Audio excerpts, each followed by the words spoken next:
Novel Stream presents The Beach of Falesá by Robert Louis Stevenson.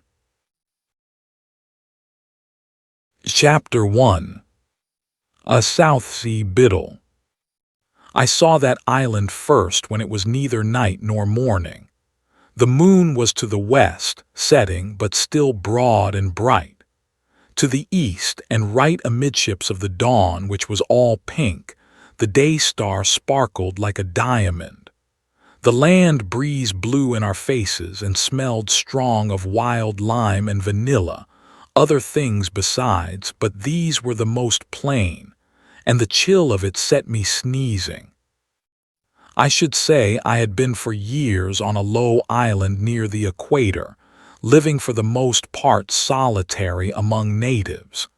Here was a fresh experience. Even the tongue would be quite strange to me, and the look of these woods and mountains and the rare smell of them renewed my blood. The captain blew out the binnacle lamp. "There," said he, "there goes a bit of smoke, Mr. Wiltshire, behind the break of the reef. That's Falesá, where your station is, the last village to the east. Nobody lives to windward. I don't know why. Take my glass and you can make the houses out." I took the glass, and the shores leaped nearer, and I saw the tangle of the woods and the breach of the surf, and the brown roofs and the black insides of houses peeped among the trees. "Do you catch a bit of white there to the eastward?" the captain continued. "That's your house. Coral built, stands high, veranda you could walk on 3 abreast, best station in the South Pacific. When old Adams saw it, he took and shook me by the hand. 'I've dropped into a soft thing here,' says he. 'So you have,' says I, 'and time too, poor Johnny.' I never saw him again but the once, and then he had changed his tune. Couldn't get on with the natives or the whites or something. And the next time we came round there, he was dead and buried. I took and put up a bit of a stick to him. 'John Adams, obit 1868, go thou and do likewise.' I missed that man. I never could see much harm in Johnny." "What did he die of?" I inquired. "Some kind of sickness," says the captain. "It appears it took him sudden. Seems he got up in the night and filled up on painkiller and Kennedy's discovery. No go he was booked beyond Kennedy. Then he had tried to open a case of gin. No go again, not strong enough. Then he must have turned to and run out on the veranda and capsized over the rail.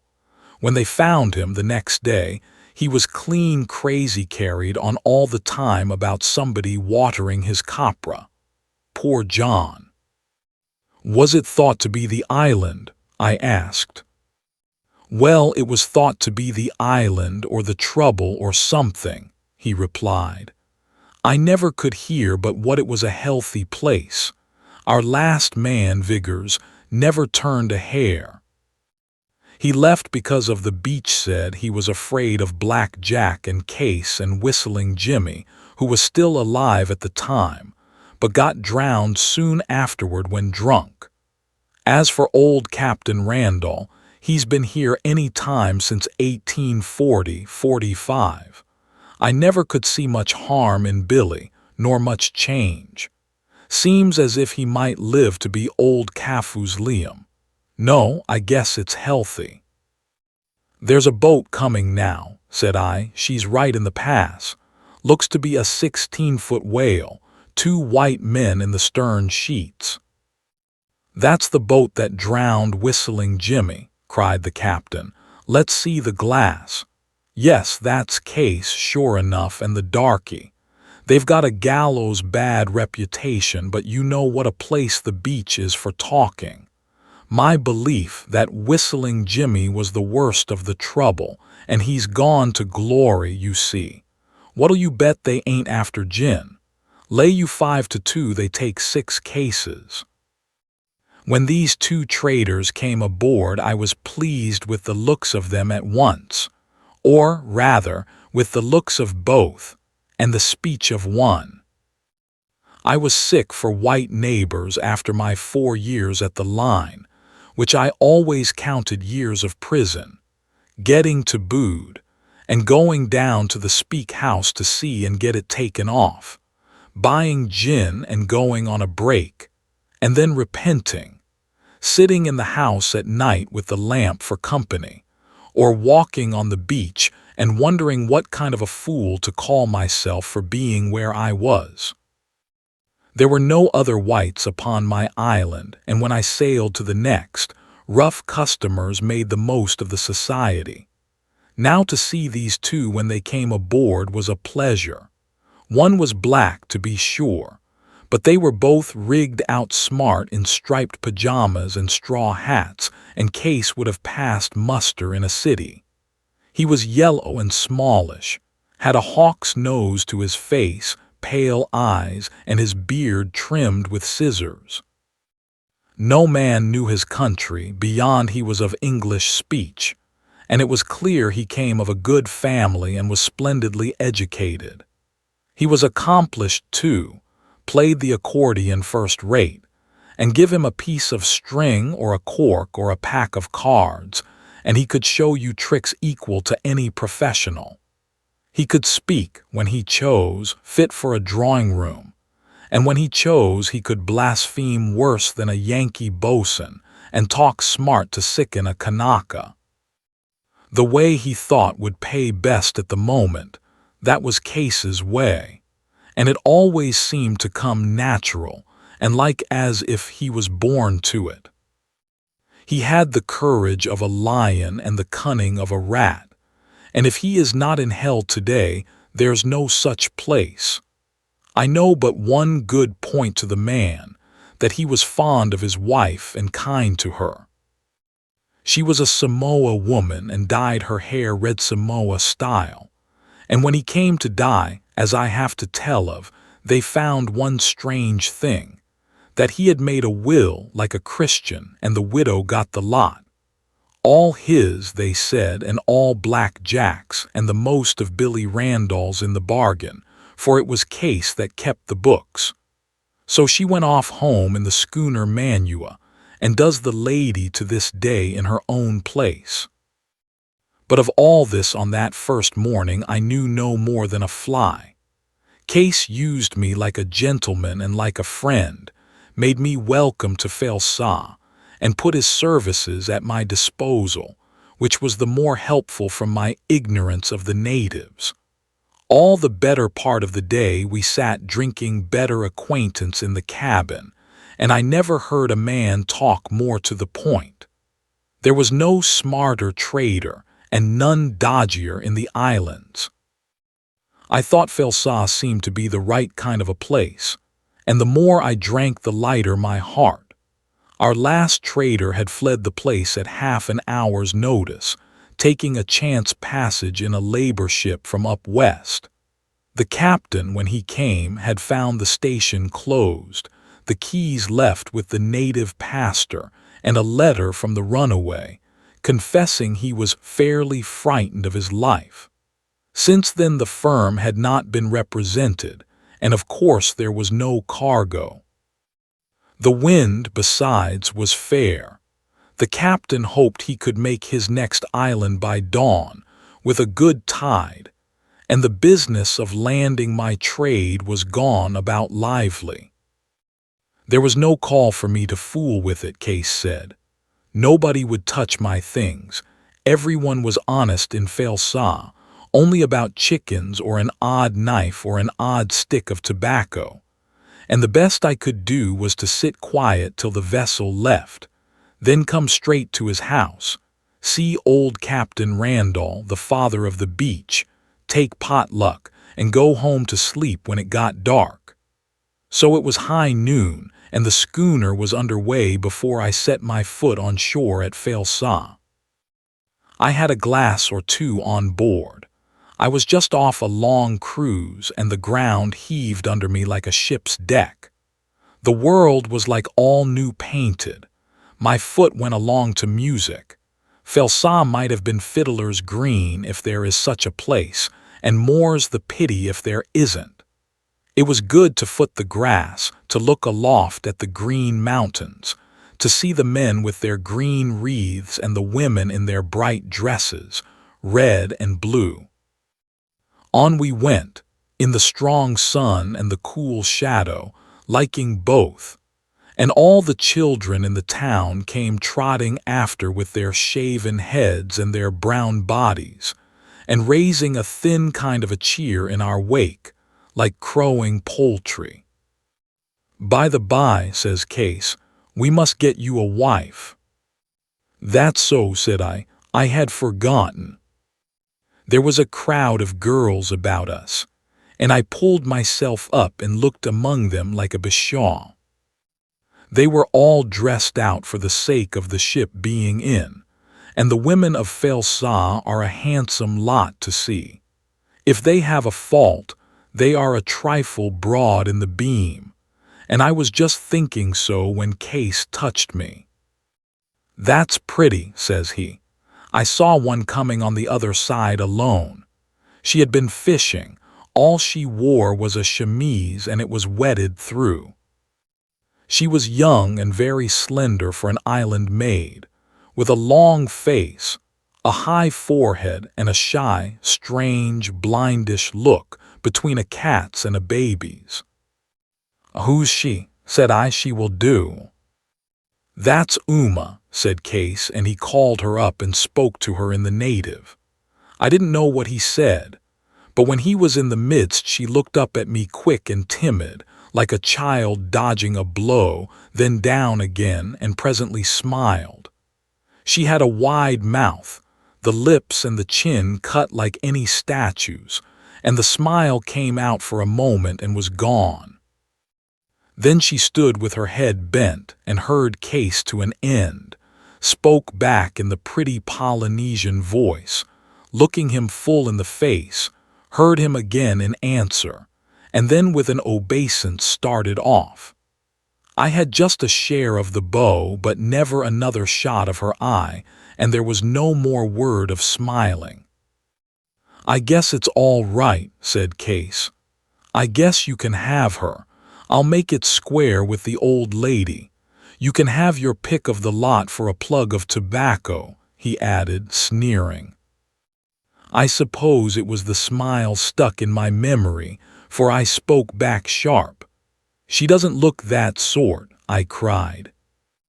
"I don't know that she is," said Case. "I believe she's as right as the male, keeps to herself, don't go round with the gang and that. Oh no, don't you misunderstand me, Uma's on the square." He spoke eager, I thought, and that surprised and pleased me. "Indeed," he went on, "I shouldn't make so sure of getting her, only she cottoned to the cut of your jib. All you have to do is to keep dark and let me work the mother my own way, and I'll bring the girl round to the captain's for the marriage." I didn't care for the word marriage, and I said so. "Oh, there's nothing to hurt in the marriage," says he. "Black Jack's the chaplain." By this time we had come in view of the house of these three white men, for a black man is counted a white man, and so is a Chinese. A strange idea, but common in the islands. It was a board house with a strip of rickety veranda. The store was to the front, with a counter, scales, and the finest possible display of trade, a case or two of tinned meats, a barrel of hard bread, a few bolts of cotton stuff, not to be compared with mine, the only thing well represented being the contraband firearms and liquor. If these are my only rivals, thinks I should do well in Falesá. Indeed, there was only the one way they could touch me, and that was with the guns and drink. In the back room was old Captain Randall, squatting on the floor native fashion, fat and pale, naked to the waist, gray as a badger, and his eyes set with drink. His body was covered with gray hair and crawled over by flies. One was in the corner of his eye he never heeded, and the mosquitoes hummed about the man like bees. Any clean-minded man would have had the creature out at once and buried him. And to see him and think he was 70, and remember he had once commanded a ship, and come ashore in his smart togs, and talked big in bars and consulates, and sat in club verandas, turned me sick and sober. He tried to get up when I came in, but that was hopeless. So he reached me a hand instead, and stumbled out some salutation. "Papa's pretty full this morning," observed Case. "We've had an epidemic here, and Captain Randall takes gin for a prophylactic, don't you, Papa?" "Never took such a thing in my life," cried the captain, indignantly. "Take gin for my health's sake, Mr. Whatever your name, as a precautionary measure." "That's all right, Papa," said Case, "but you'll have to brace up. There's going to be a marriage. Mr. Wiltshire here is going to get spliced." The old man asked to whom. "To Uma," said Case. "Uma," cried the captain. "What does he want Uma for? Did he come here for his health anyway? What in hell does he want Uma for?" "Dry up, Papa," said Case. "'Tain't you that's to marry her. I guess you're not her godfather and godmother. I guess Mr. Wiltshire's going to please himself." With that he made an excuse to me that he must move about the marriage, and left me alone with the poor wretch that was his partner and, to speak truth, his gull. Trade and station belonged both to Randall. Case and the black were parasites. They crawled and fed upon him like the flies. He none the wiser. Indeed, I have no harm to say of Billy Randall beyond the fact that my gorge rose at him, and the time I now passed in his company was like a nightmare. The room was stifling hot and full of flies, for the house was dirty and low and small, and stood in a bad place, behind the village in the borders of the bush, and sheltered from the trade. The three men's beds were on the floor, and a litter of pans and dishes. There was no standing furniture, Randall, when he was violent, tearing it to laths. There I sat and had a meal which was served us by Case's wife. And there I was entertained all day by that remains of man, his tongue stumbling among low old jokes and long old stories, and his own wheezy laughter always ready, so that he had no sense of my depression. He was nipping gin all the while. Sometimes he fell asleep and awoke again, whimpering and shivering, and every now and again he would ask me why I wanted to marry Uma. "My friend," I was telling myself all day, "you must not come to be an old gentleman like this." It might be 4 in the afternoon, perhaps, when the back door was thrust slowly open, and a strange old native woman crawled into the house almost on her belly. She was swathed in black stuff to her heels. Her hair was gray in swatches. Her face was tattooed, which was not the practice in that island. Her eyes big and bright and crazy. These she fixed upon me with a rapt expression that I saw to be part acting. She said no plain word, but smacked and mumbled with her lips, and hummed aloud, like a child over its Christmas pudding. She came straight across the house, heading for me, and as soon as she was alongside, caught up my hand and purred and crooned over it like a great cat. From this she slipped into a kind of song. "Who the devil's this?" cried I, for the thing startled me. "It's Favo," says Randall, and I saw he had hitched along the floor into the farthest corner. "You ain't afraid of her?" I cried. "Me afraid?" cried the captain. My dear friend, I defy her. I don't let her put her foot in here. Only I suppose it's different today for the marriage. It's Uma's mother. Well, suppose it is. What's she carrying on about? I asked, more irritated, perhaps more frightened than I cared to show. And the captain told me she was making up a quantity of poetry in my praise because I was to marry Uma. All right, old lady, says I, with rather a failure of a laugh. Anything to oblige. But when you're done with my hand, you might let me know. She did as though she understood. The song rose into a cry and stopped. The woman crouched out of the house the same way that she came in and must have plunged straight into the bush, for when I followed her to the door she had already vanished. "These are rum manners," said I. "It's a rum crowd," said the captain, and to my surprise he made the sign of the cross on his bare bosom. "Hillo," says I, "are you a papist?" He repudiated the idea with contempt.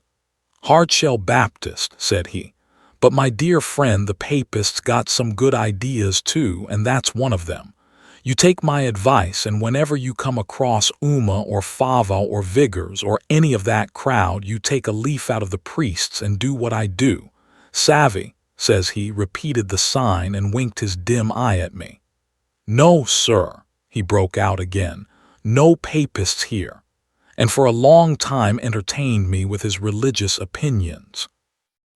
I must have been taken with Uma from the first, or I should certainly have fled from that house, and got into the clean air, and the clean sea, or some convenient river, though, it's true, I was committed to case.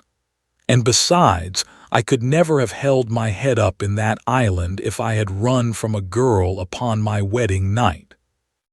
The sun was down, the sky all on fire, and the lamp had been some time lighted when Case came back with Uma and the black man.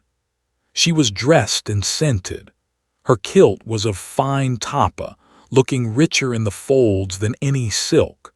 Her bust, which was of the color of dark honey, she wore bare, only for some half a dozen necklaces of seeds and flowers, and behind her ears and in her hair she had the scarlet flowers of the hibiscus.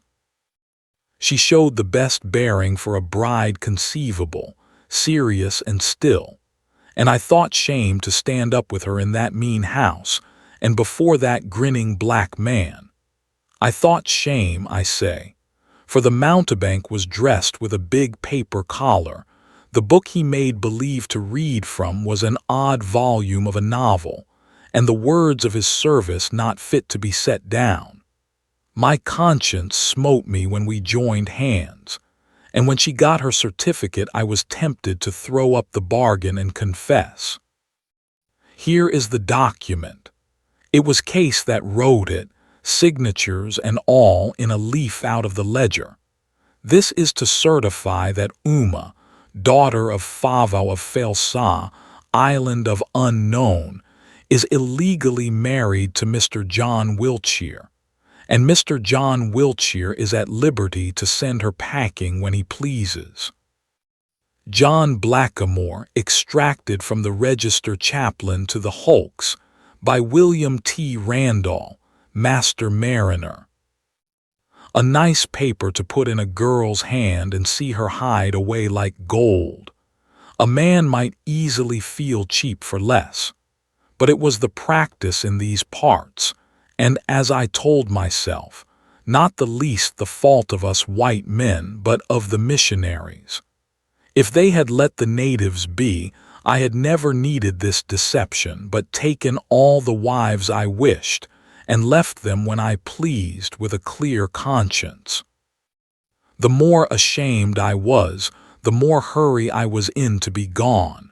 And our desires thus jumping together, I made the less remark of a change in the traders. Case had been all eagerness to keep me. Now, as though he had attained a purpose, he seemed all eagerness to have me go. Uma, he said, could show me to my house, and the three bade us farewell indoors. The night was nearly come. The village smelt of trees and flowers and the sea and bread fruit cooking. There came a fine roll of sea from the reef, and from a distance among the woods and houses, many pretty sounds of men and children. It did me good to breathe free air. It did me good to be done with the captain, and see, instead, the creature at my side. I felt for all the world as though she were some girl at home in the old country, and forgetting myself for the minute, took her hand to walk with. Her fingers nestled into mine. I heard her breathe deep and quick, and all at once she caught my hand to her face and pressed it there. "You good!" she cried, and ran ahead of me and stopped and looked back and smiled, and ran ahead of me again, thus guiding me through the edge of the bush, and by a quiet way to my own house. The truth is, Case had done the courting for me in style, told her I was mad to have her, and cared nothing for the consequences. And the poor soul, knowing that which I was still ignorant of, believed it every word, and had her head nearly turned with vanity and gratitude. Now, of all this I had no guess. I was one of those most opposed to any nonsense about native women, having seen so many whites eaten up by their wives' relatives, and made fools of into the bargain. And I told myself I must make a stand at once and bring her to her bearings. But she looked so quaint and pretty as she ran away and then awaited me, and the thing was done so like a child or a kind dog, that the best I could do was just to follow her whenever she went on, to listen for the fall of her bare feet, and to watch in the dusk for the shining of her body. And there was another thought came in my head. She played kitten with me now when we were alone, but in the house she had carried it the way a countess might, so proud and humble. And what with her dress for all there was so little of it, and that native enough, what with her fine tapa and fine scents, and her red flowers and seeds, that were quite as bright as jewels, only larger it came over me, she was a kind of countess really, dressed to hear great singers at a concert, and not even a mate for a poor trader like myself. She was the first in the house, and while I was still without I saw a match flash and the lamplight kindle in the windows. The station was a wonderfully fine place, coral built, with quite a wide veranda, and the main room high and wide. My chests and cases had been piled in and made rather of a mess, and there, in the thick of the confusion, stood Uma by the table, awaiting me. Her shadow went all the way up behind her into the hollow of the iron roof. She stood against it bright, the lamplight shining on her skin.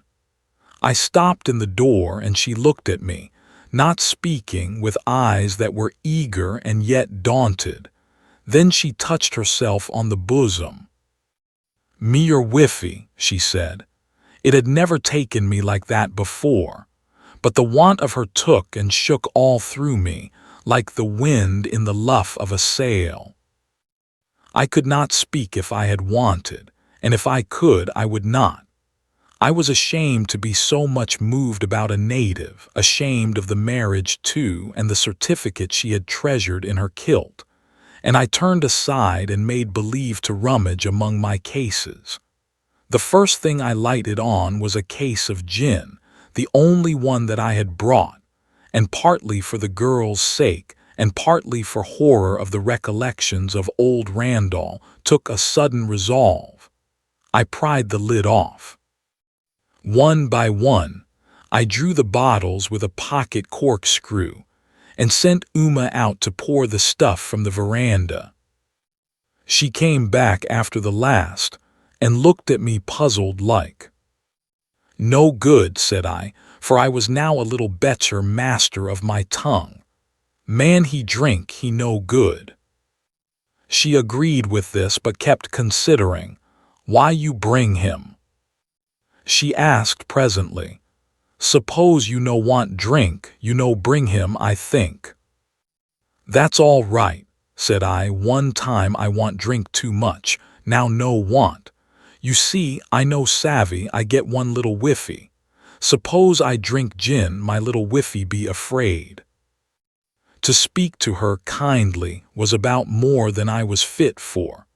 I had made my vow I would never let on to weakness with a native, and I had nothing for it but to stop. She stood looking gravely down at me where I sat by the open case. "I think you are a good man," she said, and suddenly she had fallen before me on the floor. "I belong to you all the same, pig," she cried. Chapter 2.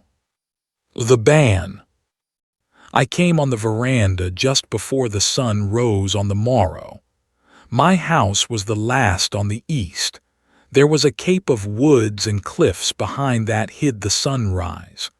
To the west, a swift, cold river ran down, and beyond was the green of the village, dotted with cocoa palms and breadfruits and houses. The shutters were some of them down and some open. I saw the mosquito bars still stretched, with shadows of people new awakened sitting up inside, and all over the green others were stalking silent, wrapped in their many-colored sleeping clothes, like Bedouins in Bible pictures. It was mortal still and solemn and chilly, and the light of the dawn on the lagoon was like the shining of a fire. But the thing that troubled me was nearer hand. Some dozen young men and children made a piece of a half-circle, flanking my house. The river divided them.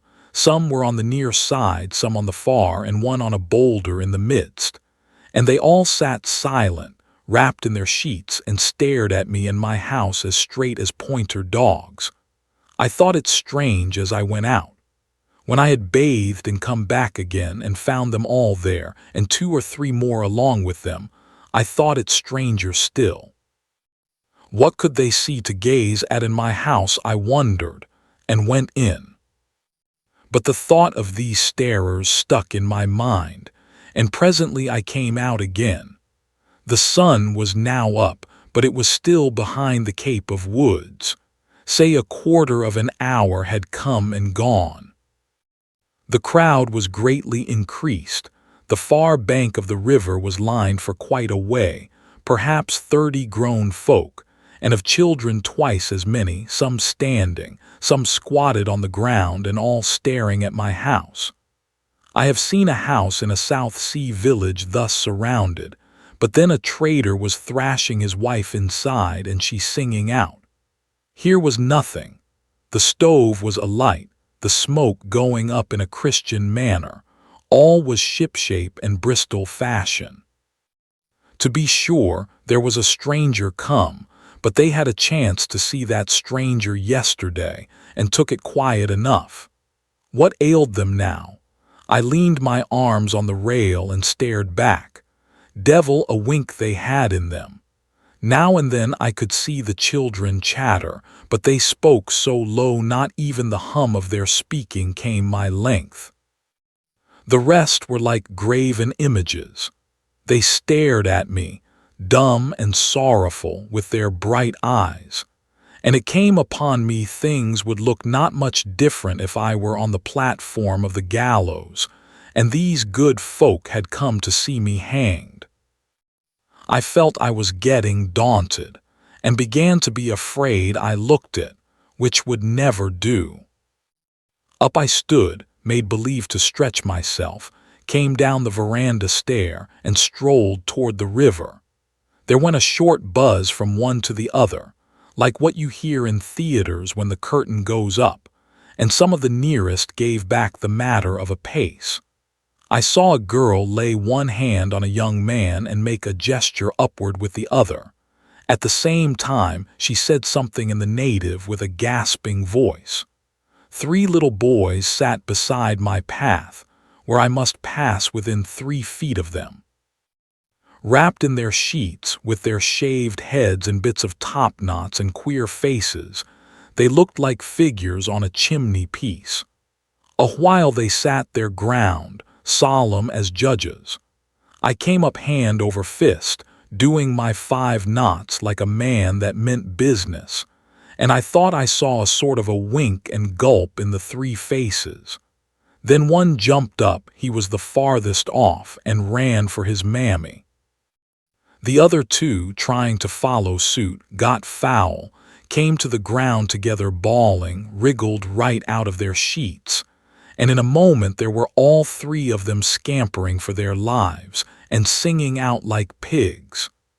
The natives, who would never let a joke slip, even at a burial, laughed and let up, as short as a dog's bark. They say it scares a man to be alone. No such thing. What scares him in the dark or the high bush is that he can't make sure, and there might be an army at his elbow. What scares him worst is to be right in the midst of a crowd and have no guess of what they're driving at. When that laugh stopped, I stopped too. The boys had not yet made their offing. They were still on the full stretch going the one way when I had already gone about ship and was sheering off the other. Like a fool I had come out doing my 5 knots. Like a fool I went back again. It must have been the funniest thing to see, and what knocked me silly, this time no one laughed. Only one old woman gave a kind of pious moan, the way you have heard dissenters in their chapels at the sermon.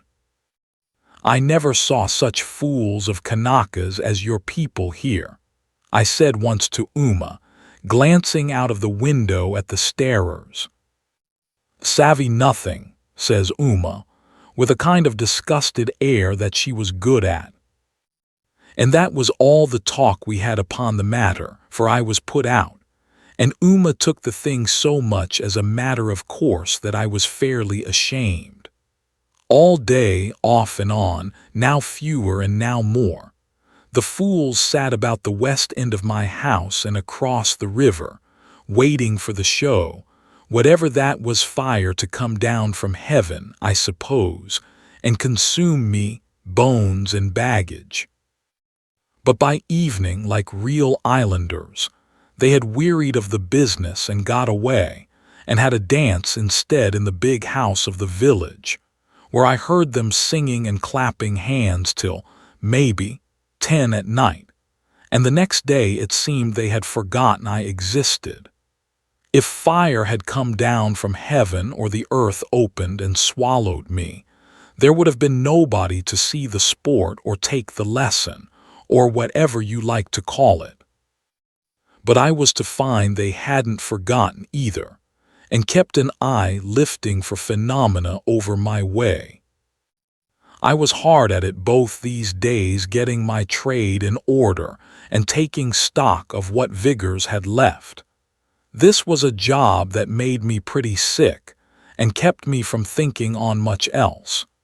Ben had taken stock the trip before. I knew I could trust Ben, but it was plain somebody had been making free in the meantime. I found I was out by what might easily cover 6 months' salary and profit, and I could have kicked myself all round the village to have been such a blamed ass, sitting boozing with that case instead of attending to my own affairs and taking stock. However, there's no use crying over spilt milk. It was done now and couldn't be undone.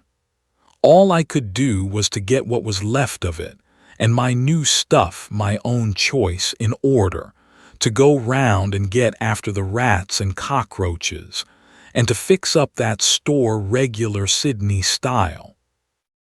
A fine show I made of it, and the third morning, when I had lit my pipe and stood in the doorway and looked in, and turned and looked far up the mountain, and saw the coconuts waving and posted up the tons of copra, and over the village green and saw the island dandies, and reckoned up the yards of print they wanted for their kilts and dresses.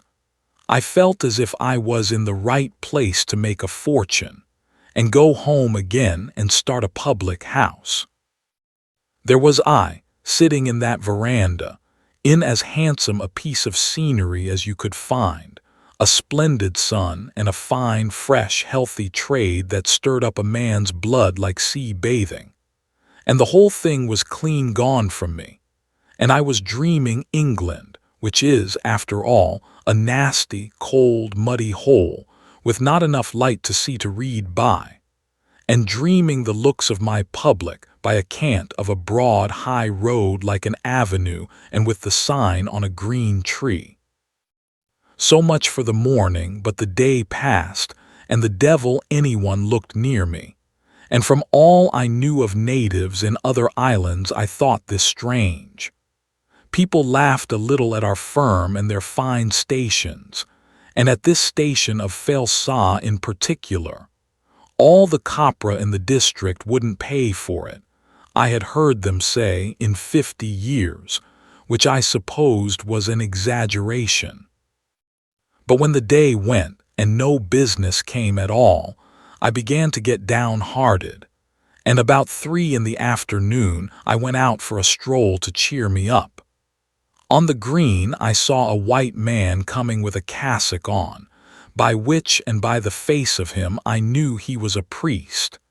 He was a good-natured old soul to look at, gone a little grizzled, and so dirty you could have written with him on a piece of paper. "Good day, sir," said I. He answered me eagerly in native. "Don't you speak any English?" said I. "French," says he. "Well," said I, "I'm sorry, but I can't do anything there." He tried me a while in the French, and then again in native, which he seemed to think was the best chance.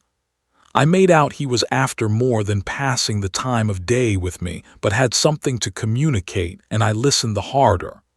I heard the names of Adams and Case and of Randall the oftenest, and the word poison, or something like it, and a native word that he said very often.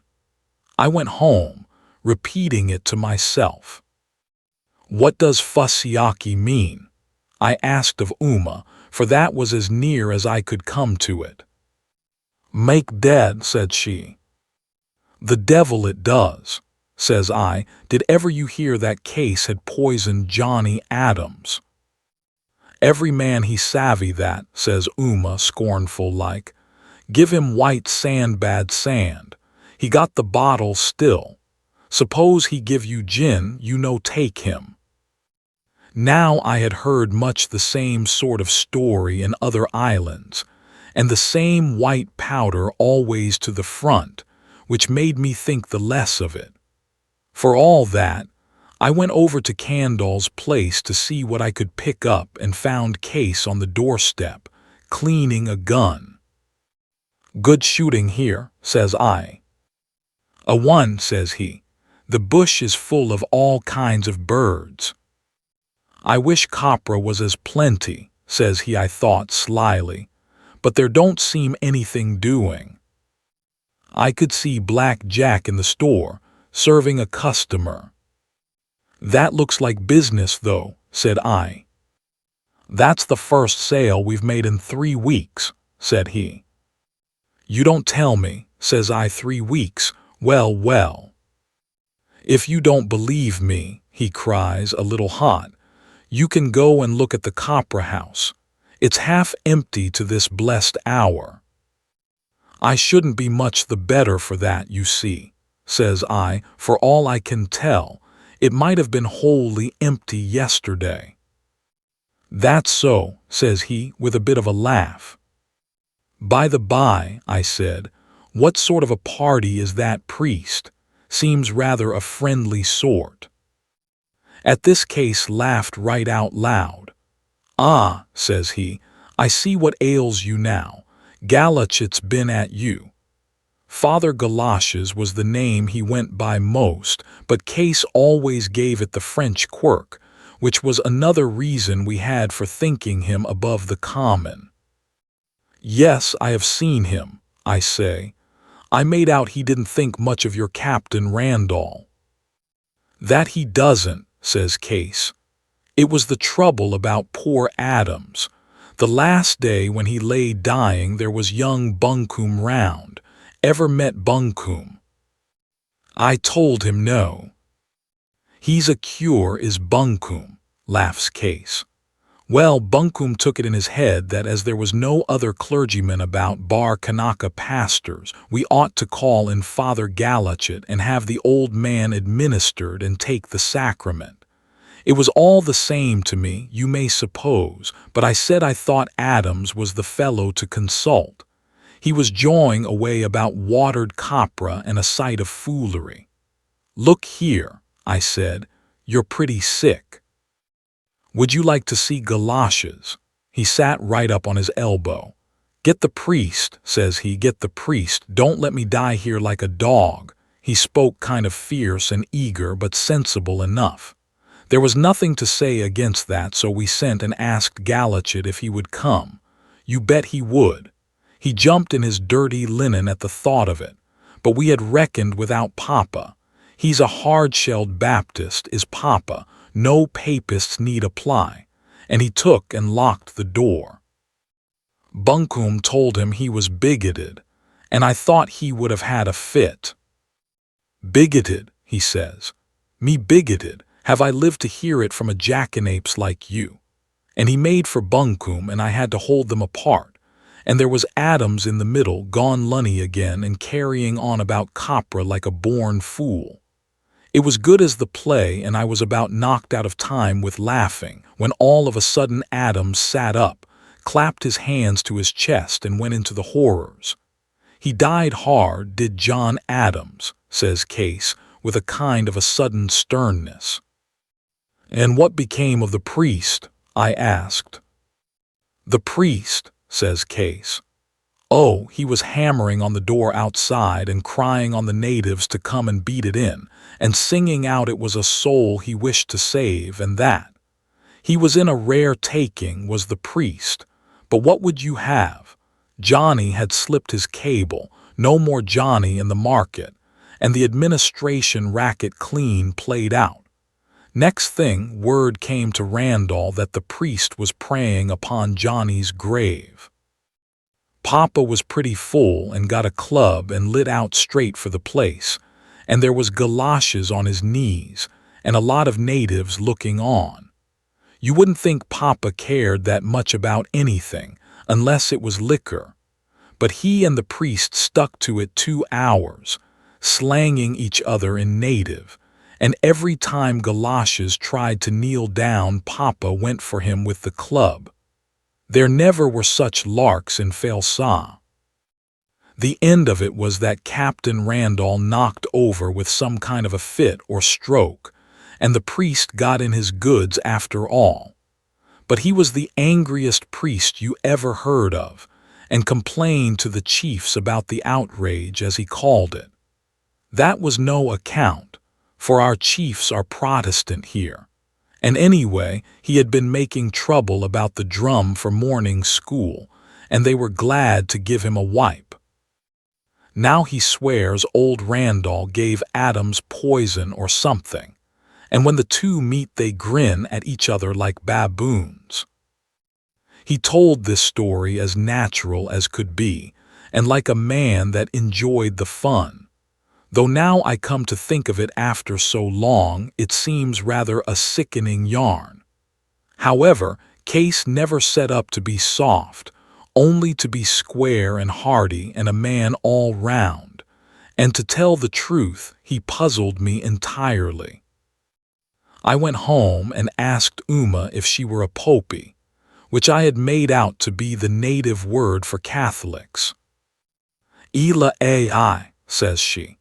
She always used the native when she meant no more than usually strong, and indeed there's more of it. "No good popey," she added. Then I asked her about Adams and the priest, and she told me much the same yarn in her own way, so that I was left not much farther on, but inclined, upon the whole, to think the bottom of the matter was the row about the sacrament, and the poisoning only talk. The next day was a Sunday, when there was no business to be looked for. Uma asked me in the morning if I was going to pray. I told her she bet not, and she stopped home herself with no more words. I thought this seemed unlike a native, and a native woman, and a woman that had new clothes to show off. However, it suited me to the ground, and I made the less of it. The queer thing was that I came next door to going to church after all, a thing I am little likely to forget. I had turned out for a stroll and heard the hymn tune up. You know how it is. If you hear folk singing, it seems to draw you, and pretty soon I found myself alongside the church.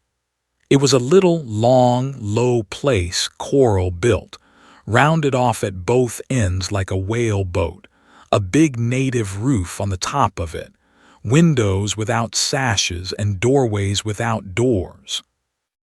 I stuck my head into one of the windows, and the sight was so new to me, for things went quite different in the islands I was acquainted with, that I stayed and looked on. The congregation sat on the floor on mats, the women on one side, the men on the other, all rigged out to kill. The women with dresses and trade hats, the men in white jackets and shirts. The hymn was over. The pastor, a big buck Kanaka, was in the pulpit, preaching for his life. And by the way he wagged his hand and worked his voice and made his points and seemed to argue with the folk, I made out he was a gun at the business. Well, he looked up suddenly and caught my eye, and I give you my word he staggered in the pulpit. His eyes bulged out of his head. His hand rose and pointed at me like as if against his will, and the sermon stopped right there. It isn't a fine thing to say for yourself, but I ran away, and if the same kind of a shock was given me, I should run away again tomorrow. To see that palavering Kanaka struck all of a heap at the mere sight of me gave me a feeling as if the bottom had dropped out of the world. I went right home and stayed there and said nothing. You might think I would tell Uma, but that was against my system. You might have thought I would have gone over and consulted Case, but the truth was I was ashamed to speak of such a thing. I thought everyone would blurt out laughing in my face. So I held my tongue and thought all the more, and the more I thought, the less I liked the business. By Monday night, I got it clearly in my head I must be tabooed. A new store to stand open 2 days in a village and not a man or woman come to see the trade was past believing. Uma, said I think I'm tabooed. I think so, said she. I thought a while whether I should ask her more, but it's a bad idea to set natives up with any notion of consulting them, so I went to Case. It was dark, and he was sitting alone, as he did mostly, smoking on the stairs. Case, said I, here's a queer thing, I'm tabooed. Oh, fudge, says he, it ain't the practice in these islands. That may be, or it mayn't, said I. It's the practice where I was before. You can bet I know what it's like, and I tell it you for a fact I'm tabooed. Well, said he, what have you been doing? That's what I want to find out, said I. Oh, you can't be, said he. It ain't possible. However, I'll tell you what I'll do. Just to put your mind at rest, I'll go round and find out for sure. Just you waltz in and talk to Papa. Thank you, I said. I'd rather stay right out here on the veranda. Your house is so close. "I'll call Popper out here then," says he. "My dear fellow," I said, "I wish you wouldn't. The fact is, I don't take to Mr. Randall." Case laughed, took a lantern from the store, and set out into the village. He was gone perhaps a quarter of an hour, and he looked mighty serious when he came back. "Well," said he, clapping down the lantern on the veranda steps, "I would never have believed it. I don't know where the impudence of these Kanakas will go next. They seem to have lost all idea of respect for whites. What we want is a man-o'-war German, if we could they know how to manage Kanakas." "I am tabooed then," I cried. "Something of the sort," said he. "It's the worst thing of the kind I've heard of yet, but I'll stand by you, Wiltshire, man to man. You come round here tomorrow about 9 and we'll have it out with the chiefs. They're afraid of me, or they used to be, but their heads are so big by now I don't know what to think. Understand me, Wiltshire. I don't count this your quarrel," he went on with a great deal of resolution. "I count it all of our quarrel. I count it the white man's quarrel, and I'll stand to it through thick and thin, and there's my hand on it." "Have you found out what's the reason?" I asked. "Not yet," said Case, "but we'll fire them down tomorrow." Altogether, I was pretty well pleased with his attitude, and almost more the next day, when we met to go before the chiefs, to see him so stern and resolved. The chiefs awaited us in one of their big oval houses, which was marked out to us from a long way off by the crowd about the eaves, 100 strong if there was one men, women, and children. Many of the men were on their way to work and wore green wreaths, and it put me in thoughts of the 1st of May at home. This crowd opened and buzzed about the pair of us as we went in, with a sudden angry animation. 5 chiefs were there, 4 mighty, stately men, the 5th old and puckered. They sat on mats in their white kilts and jackets. They had fans in their hands like fine ladies, and 2 of the younger ones wore Catholic medals, which gave me matter of reflection. Our place was set, and the mats laid for us over against these grandees on the near side of the house. The midst was empty. The crowd, close at our backs, murmured and craned and jostled to look on, and the shadows of them tossed in front of us on the clean pebbles of the floor. I was just a hair put out by the excitement of the commons, but the quiet, civil appearance of the chiefs reassured me, all the more when their spokesman began and made a long speech in a low tone of voice, sometimes waving his hand toward Case, sometimes toward me, and sometimes knocking with his knuckles on the mat. One thing was clear. There was no sign of anger in the chiefs. "What's he been saying?" I asked when he had done. "Oh, just that they're glad to see you, and they understand by me you wish to make some kind of complaint, and you're to fire away, and they'll do the square thing." "It took a precious long time to say that," said I.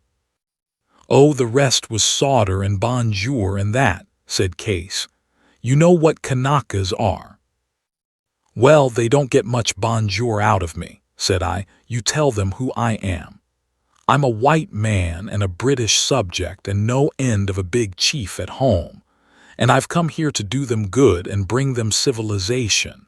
And no sooner have I got my trade sorted out than they go and taboo me, and no one dare come near my place.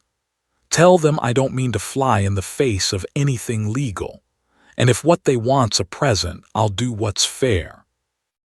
I don't blame any man looking out for himself, tell them, for that's human nature. But if they think they're going to come any of their native ideas over me, they'll find themselves mistaken. And tell them plain that I demand the reason of this treatment as a white man and a British subject." That was my speech. I knew how to deal with Kanakas. Give them plain sense and fair dealing, and I'll do them that much justice. They knuckle under every time. They haven't any real government or any real law. That's what you've got to knock into their heads. And even if they had, it would be a good joke if it was to apply to a white man. It would be a strange thing if we came all this way and couldn't do what we pleased. The mere idea has always put my monkey up, and I rapped my speech out pretty big. Then Case translated it, or made believe to, rather, and the first chief replied, and then a second and a third, all in the same style, easy and genteel, but solemn underneath. Once a question was put to Case, and he answered it, and all hands, both chiefs and commons, laughed out aloud and looked at me. Last of all, the puckered old fellow and the big young chief that spoke first started in to put Case through a kind of catechism. Sometimes I made out that Case was trying to fence, and they stuck to him like hounds, and the sweat ran down his face, which was no very pleasant sight to me, and at some of his answers the crowd moaned and murmured, which was a worse hearing. It's a cruel shame I knew no native, for, as I now believe, they were asking Case about my marriage, and he must have had a tough job of it to clear his feet. But leave Case alone. He had the brains to run a parliament. "Well, is that all?" I asked when a pause came. "Come along," says he, mopping his face. "I'll tell you outside." "Do you mean they won't take the taboo off?" I cried. "It's something queer," said he. "I'll tell you outside. Better come away." "I won't take it at their hands," cried I. "I am not that kind of a man. You don't find me turn my back on a parcel of Kanakas." "You'd better," said Case. He looked at me with a signal in his eye, and the 5 chiefs looked at me civilly enough, but kind of pointed, and the people looked at me and craned and jostled. I remembered the folks that watched my house, and how the pastor had jumped in his pulpit at the bare sight of me, and the whole business seemed so out of the way that I rose and followed Case. The crowd opened again to let us through, but wider than before, the children on the skirts running and singing out. And as we 2 white men walked away, they all stood and watched us. "And now," said I, "what is all this about?" "The truth is I can't rightly make it out myself. They have a down on you," says Case. "Taboo a man because they have a down on him," I cried. "I never heard the like." "It's worse than that, you see," said Case. "You aren't tabooed. I told you that couldn't be. The people won't go near you, Wiltshire, and there's where it is." "They won't go near me. What do you mean by that? Why won't they go near me?" I cried. Case hesitated. "Seems they're frightened," says he in a low voice. I stopped dead short. "Frightened," I repeated. "Are you gone crazy, Case? What are they frightened of?" "I wish I could make out," Case answered, shaking his head. "Appears like one of their tomfool superstitions. That's what I don't cotton to," he said. "It's like the business about vigors." "I'd like to know what you mean by that, and I'll trouble you to tell me," says I. "Well, you know, vigors lit out and left all standing," said he. "It was some superstition business. I never got the hang of it, but it began to look bad before the end." "I've heard a different story about that," said I, "and I had better tell you so. I heard he ran away because of you." "Oh, well, I suppose he was ashamed to tell the truth," says Case. "I guess he thought it silly. And it's a fact that I packed him off. "What would you do, old man?" says he. "Get," says I, and not think twice about it. I was the gladdest kind of man to see him clear away. It isn't my notion to turn my back on a mate when he's in a tight place, but there was that much trouble in the village that I couldn't see where it might likely end. I was a fool to be so much about with Vigors. They cast it up to me today. Didn't you hear Mia? That's the young chief, the big one ripping out about Vika. That was him they were after. They don't seem to forget it somehow. "This is all very well," said I, "but it doesn't tell me what's wrong. It doesn't tell me what they're afraid of, what their idea is." "Well, I wish I knew," said Case. "I can't say fairer than that." "You might have asked, I think," says I. "And so I did," says he. "But you must have seen for yourself, unless you're blind, that the asking got the other way. I'll go as far as I dare for another white man, but when I find I'm in the scrape myself, I think first of my own bacon. The loss of me is I'm too good-natured, and I'll take the freedom of telling you you show a queer kind of gratitude to a man who's got into all this mess along of your affairs." "There's a thing I'm thinking of," said I. "You were a fool to be so much about with Vigors. One comfort, you haven't been much about with me. I notice you've never been inside my house. Own up now, you had word of this before." "It's a fact I haven't been," said he. "It was an oversight and I am sorry for it, Wiltshire. But about coming now, I'll be quite plain." "You mean you won't?" I asked. "Awfully sorry, old man, but that's the size of it," says Case. "In short, you're afraid," says I. "In short, I'm afraid," says he. "And I'm still to be tabooed for nothing?" I asked. "I tell you you're not tabooed," said he. "The Kanakas won't go near you, that's all." "And who's to make them? We traders have a lot of gall, I must say. We make these poor Kanakas take back their laws and take up their taboos, and that, whenever it happens to suit us. But you don't mean to say you expect a law-obliging people to deal in your store whether they want to or not. You don't mean to tell me you've got the gall for that. And if you had, it would be a queer thing to propose to me. I would just like to point out to you, Wiltshire, that I'm a trader myself." "I don't think I would talk of gall if I were you," said I. "Here's about what it comes to as well as I can make out. None of the people are to trade with me, and they're all to trade with you. You're to have the copra, and I'm to go to the devil and shake myself.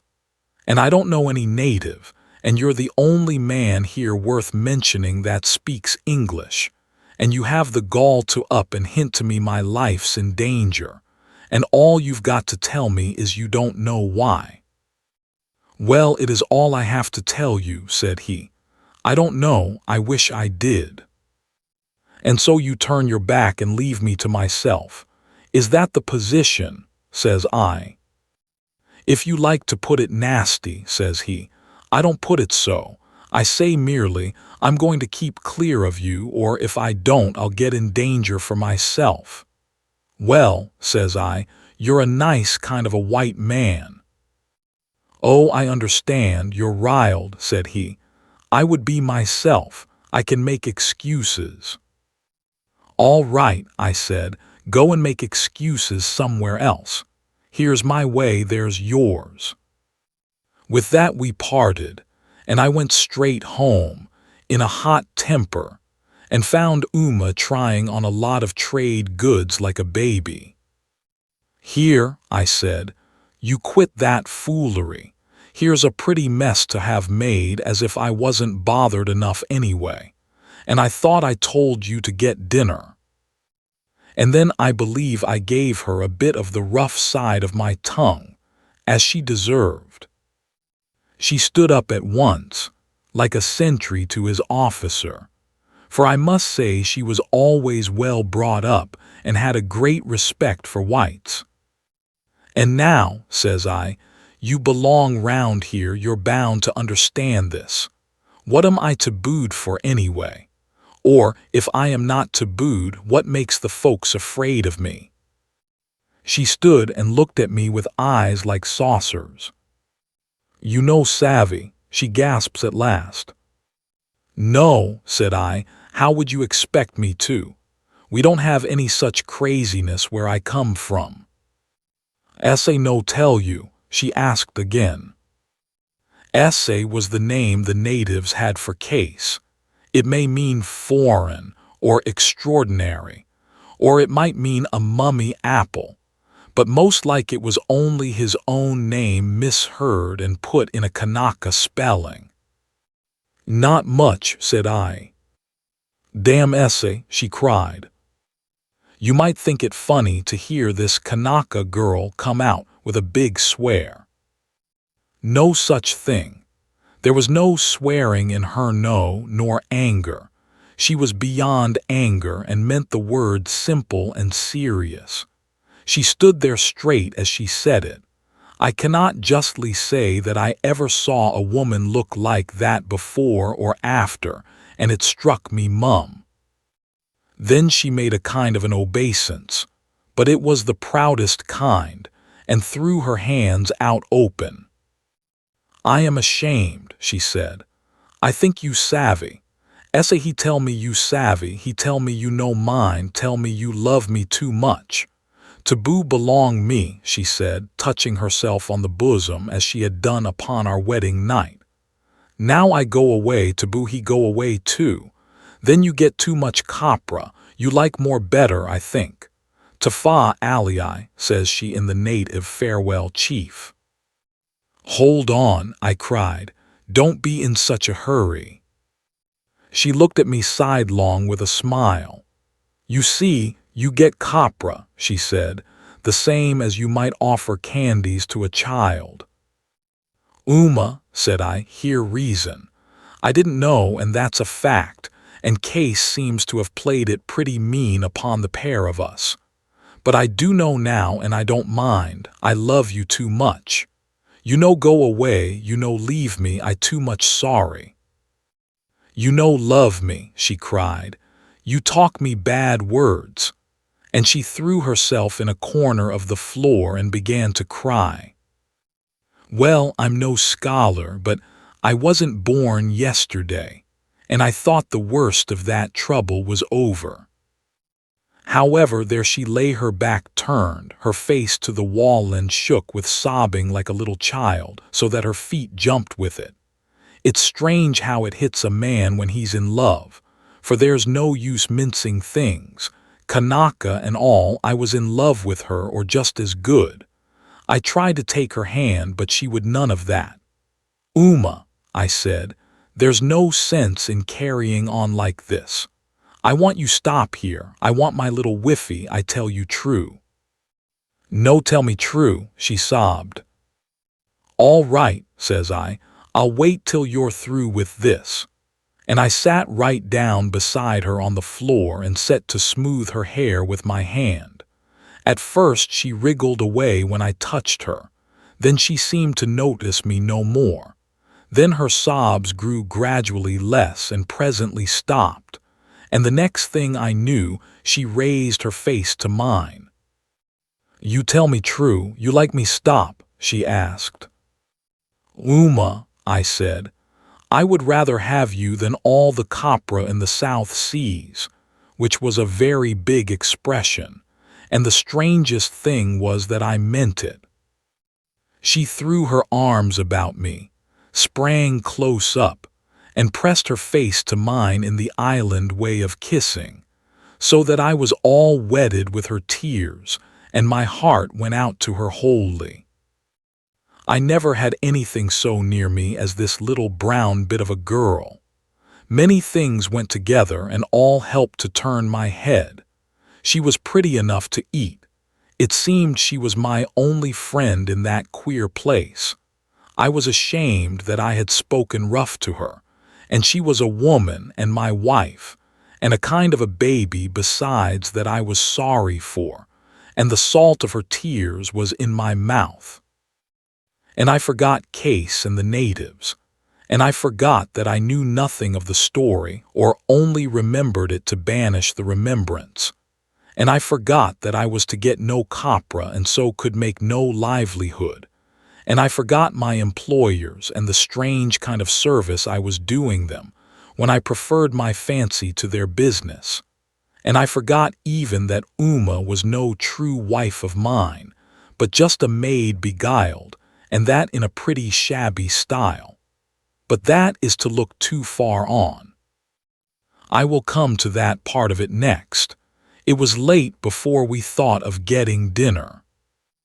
The stove was out and gone stone cold, but we fired up after a while and cooked each a dish, helping and hindering each other and making a play of it like children. I was so greedy of her nearness that I sat down to dinner with my lass upon my knee, made sure of her with one hand and ate with the other. Aye, and more than that. She was the worst cook I suppose God made. The things she set her hand to it would have sickened an honest horse to eat of. Yet I made my meal that day on Uma's cookery, and can never call to mind to have been better pleased. I didn't pretend to myself, and I didn't pretend to her. I saw I was clean gone, and if she was to make a fool of me, she must. And I suppose it was this that set her talking, for now she made sure that we were friends.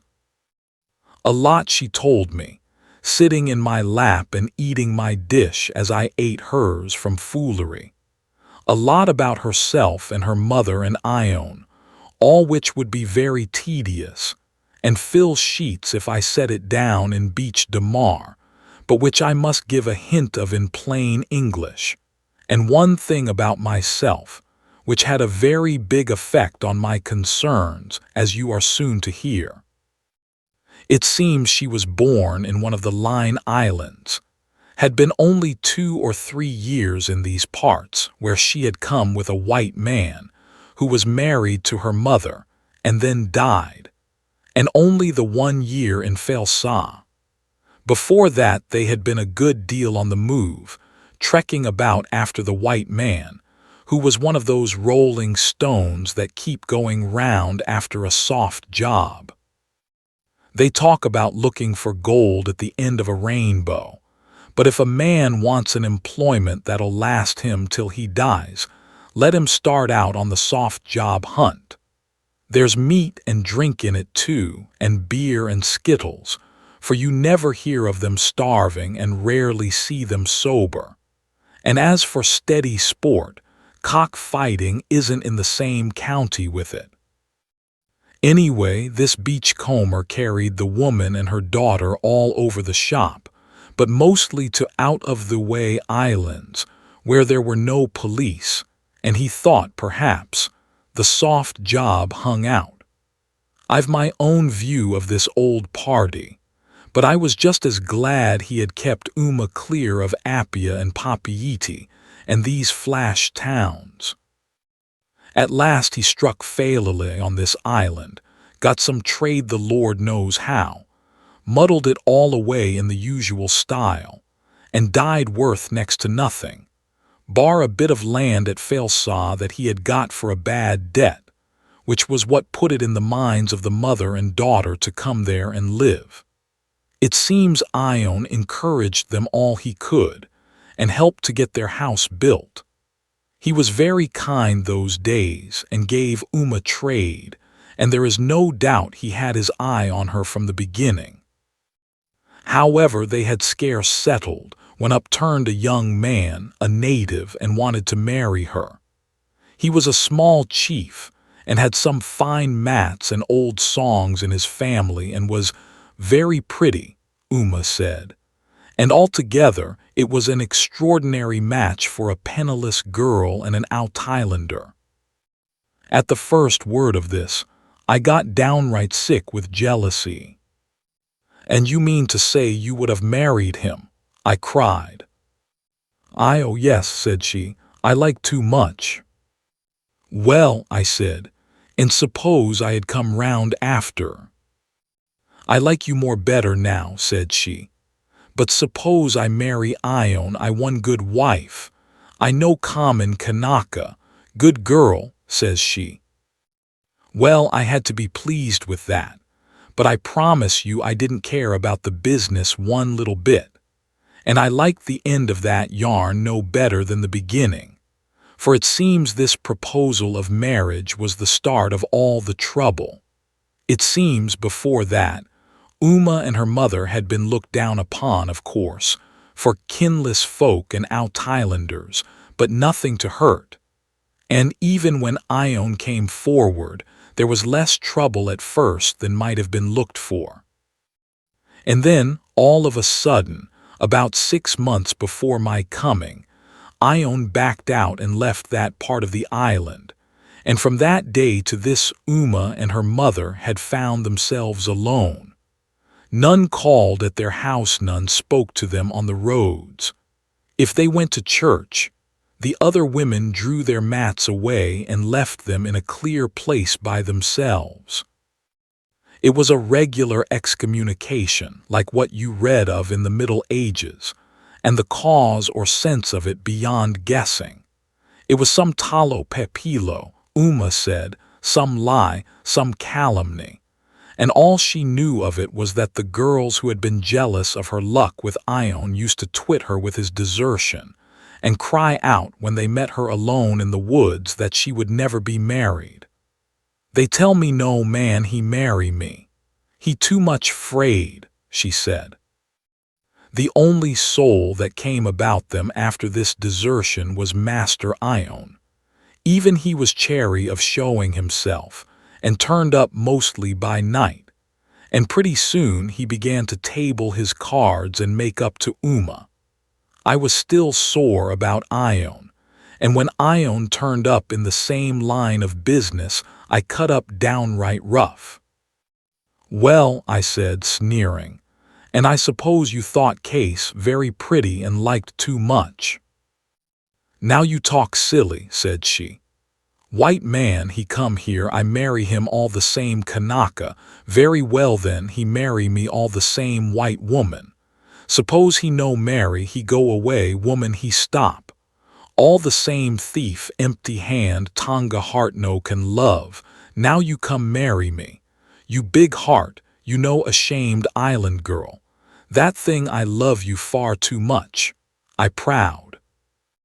I don't know that ever I felt sicker all the days of my life.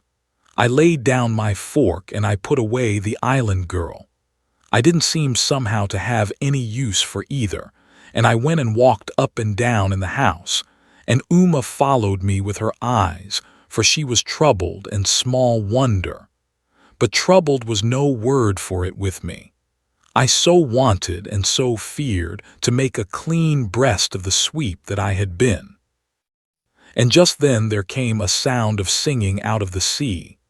It sprang up suddenly clear and near, as the boat turned the headland, and Uma, running to the window, cried out it was Missai come upon his rounds. I thought it was a strange thing I should be glad to have a missionary, but if it was strange, it was still true. Uma, said I, you stop here in this room and don't budge a foot out of it till I come back. Chapter 3. The Missionary. As I came out on the veranda, the mission boat was shooting for the mouth of the river. She was a long whale boat painted white, a bit of an awning astern.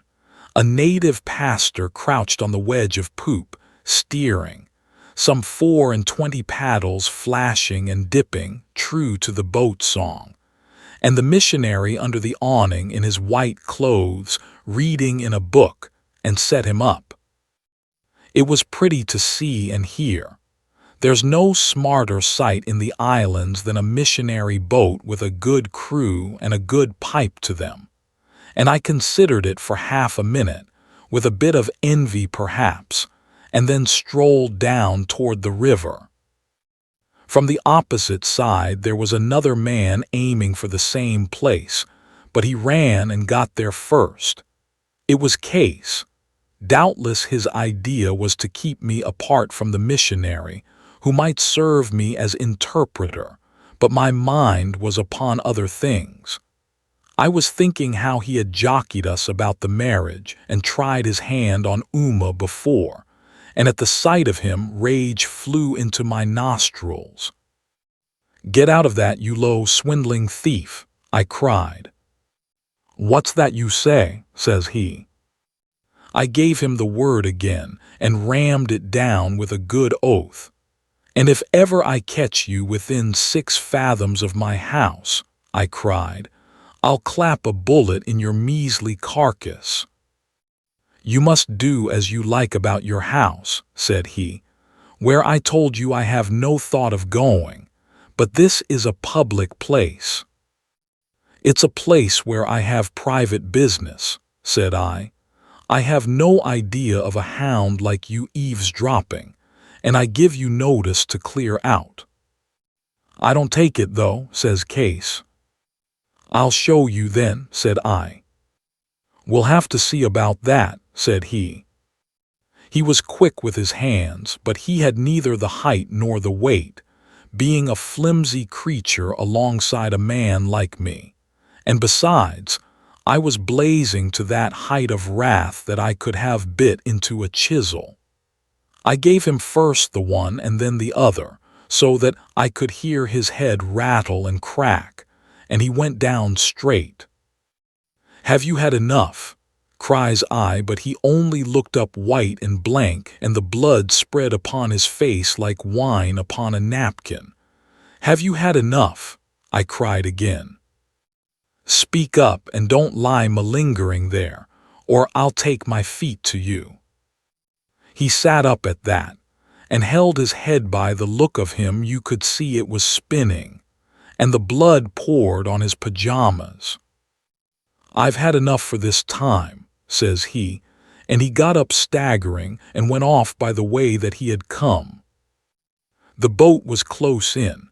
I saw the missionary had laid his book to one side, and I smiled to myself. "He'll know I'm a man anyway," thinks I.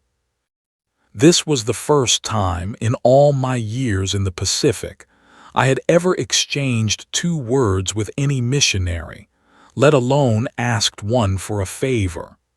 I didn't like the lot, no trader does.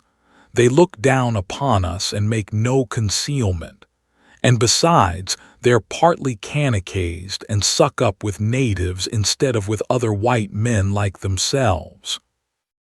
I had on a rig of clean, striped pajamas for, of course, I had dressed decent to go before the chiefs.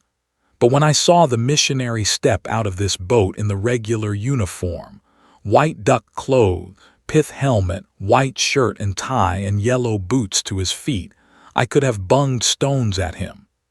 As he came nearer, queering me pretty curious, because of the fight, I suppose, I saw he looked mortal sick, for the truth was he had a fever on and had just had a chill in the boat. "Mr. Tarleton, I believe," says I, for I had got his name. "And you, I suppose, are the new trader," says he. "I want to tell you first that I don't hold with missions," I went on, "and that I think you and the likes of you do a sight of harm, filling up the natives with old wives' tales and bumptiousness. You are perfectly entitled to your opinions," says he, looking a bit ugly, "but I have no call to hear them." "It so happens that you've got to hear them," I said. "I'm no missionary nor missionary lover, I'm no Kanaka, nor favorer of Kanakas, I'm just a trader. I'm just a common, low, goddamned white man and British subject, the sort you would like to wipe your boots on. I hope that's plain." "Yes, my man," said he, "it's more plain than creditable. When you are sober, you'll be sorry for this." He tried to pass on, but I stopped him with my hand. The Kanakas were beginning to growl. Guess they didn't like my tone, for I spoke to that man as free as I would to you. Now you can't say I've deceived you, said I, and I can go on. I want a service. I want 2 services, in fact, and if you care to give me them, I'll perhaps take more stock in what you call your Christianity. He was silent for a moment, then he smiled. You are rather a strange sort of man, says he. I'm the sort of man God made me, says I. I don't set up to be a gentleman, I said. I am not quite so sure, said he. And what can I do for you, Mr. Wiltshire, I say, though I'm mostly called Wiltshire, but Wiltshire is the way it's spelt, if the people on the beach could only get their tongues about it. And what do I want? Well, I'll tell you the first thing. I'm what you call a sinner, what I call a sweep, and I want you to help me make it up to a person I've deceived. He turned and spoke to his crew in the native. And now I am at your service, said he, but only for the time my crew are dining. I must be much farther down the coast before night. I was delayed at Papamalulu till this morning, and I have an engagement in Falesá tomorrow night. I led the way to my house in silence, and rather pleased with myself for the way I had managed the talk, for I like a man to keep his self-respect. I was sorry to see you fighting, says he. Oh, that's part of the yarn I want to tell you, I said. That's service number 2. After you've heard it, you'll let me know whether you're sorry or not. We walked right in through the store, and I was surprised to find Uma had cleared away the dinner things. This was so unlike her ways that I saw she had done it out of gratitude and liked her the better. She and Mr. Tarleton called each other by name, and he was very civil to her seemingly. But I thought little of that. They can always find civility for a Kanaka. It's us white men they lord it over. Besides, I didn't want much Tarleton just then. I was going to do my pitch. Uma, said I, give us your marriage certificate. She looked put out. Come, said I, you can trust me, hand it up. She had it about her person as usual. I believe she thought it was a pass to heaven, and if she died without having it handy, she would go to hell. I couldn't see where she put it the first time. I couldn't see now where she took it from. It seemed to jump into her hand like that Blavatsky business in the papers. But it's the same way with all island women, and I guess they're taught it when young. Now, said I with the certificate in my hand, I was married to this girl by Black Jack. The certificate was written by Case, and it's a dandy piece of literature, I promise you. Since then I've found that there's a kind of cry in the place against this wife of mine, and so long as I keep her I cannot trade. Now, what would any man do in my place if he was a man? I said. The first thing he would do is this, I guess. And I took and tore up the certificate and bunged the pieces on the floor. "Oh," cried Uma and began to clap her hands, but I caught one of them in mine. "And the second thing that he would do," said I, "if he was what I would call a man and you would call a man, Mr. Tarleton, is to bring the girl right before you or any other missionary and to up and say, 'I was wrongly married to this wife of mine, but I think a heap of her, and now I want to be married to her right.' Fire away, Mr. Tarleton. And I guess you'd better do it in native. It'll please the old lady," I said, giving her the proper name of a man's wife upon the spot. So we had in 2 of the crew for to witness, and were spliced in our own house. And the parson prayed a good bit, I must say, but not so long as some, and shook hands with the pair of us. "Mr. Wiltshire," he says, when he had made out the lines and packed off the witnesses, I have to thank you for a very lively pleasure. I have rarely performed the marriage ceremony with more grateful emotions. That was what you would call talking. He was going on besides with more of it, and I was ready for as much taffy as he had in stock, for I felt good. But Uma had been taken up with something half through the marriage and cut straight in. "How your hand did get hurt?" she asked. "You ask Case's head old lady," says I. She jumped with joy and sang out. "You haven't made much of a Christian of this one," says I to Mr. Tarleton. "We didn't think her one of our worst," says he, "when she was at Falesá, and if Uma bears malice I shall be tempted to fancy she has good cause." "Well, there we are at service number 2, said I. "I want to tell you our yarn and see if you can let a little daylight in." "Is it long?" he asked. "Yes," I cried, "it's a goodish bit of a yarn." "Well, I'll give you all the time I can spare," says he, looking at his watch. "But I must tell you fairly, I haven't eaten since 5 this morning, and, unless you can let me have something, I am not likely to eat again before 7 or 8 tonight." "By God, we'll give you dinner," I cried. I was a little caught up at my swearing just when all was going straight, and so was the missionary, I suppose, but he made believe to look out of the window and thanked us. So we ran him up a bit of a meal.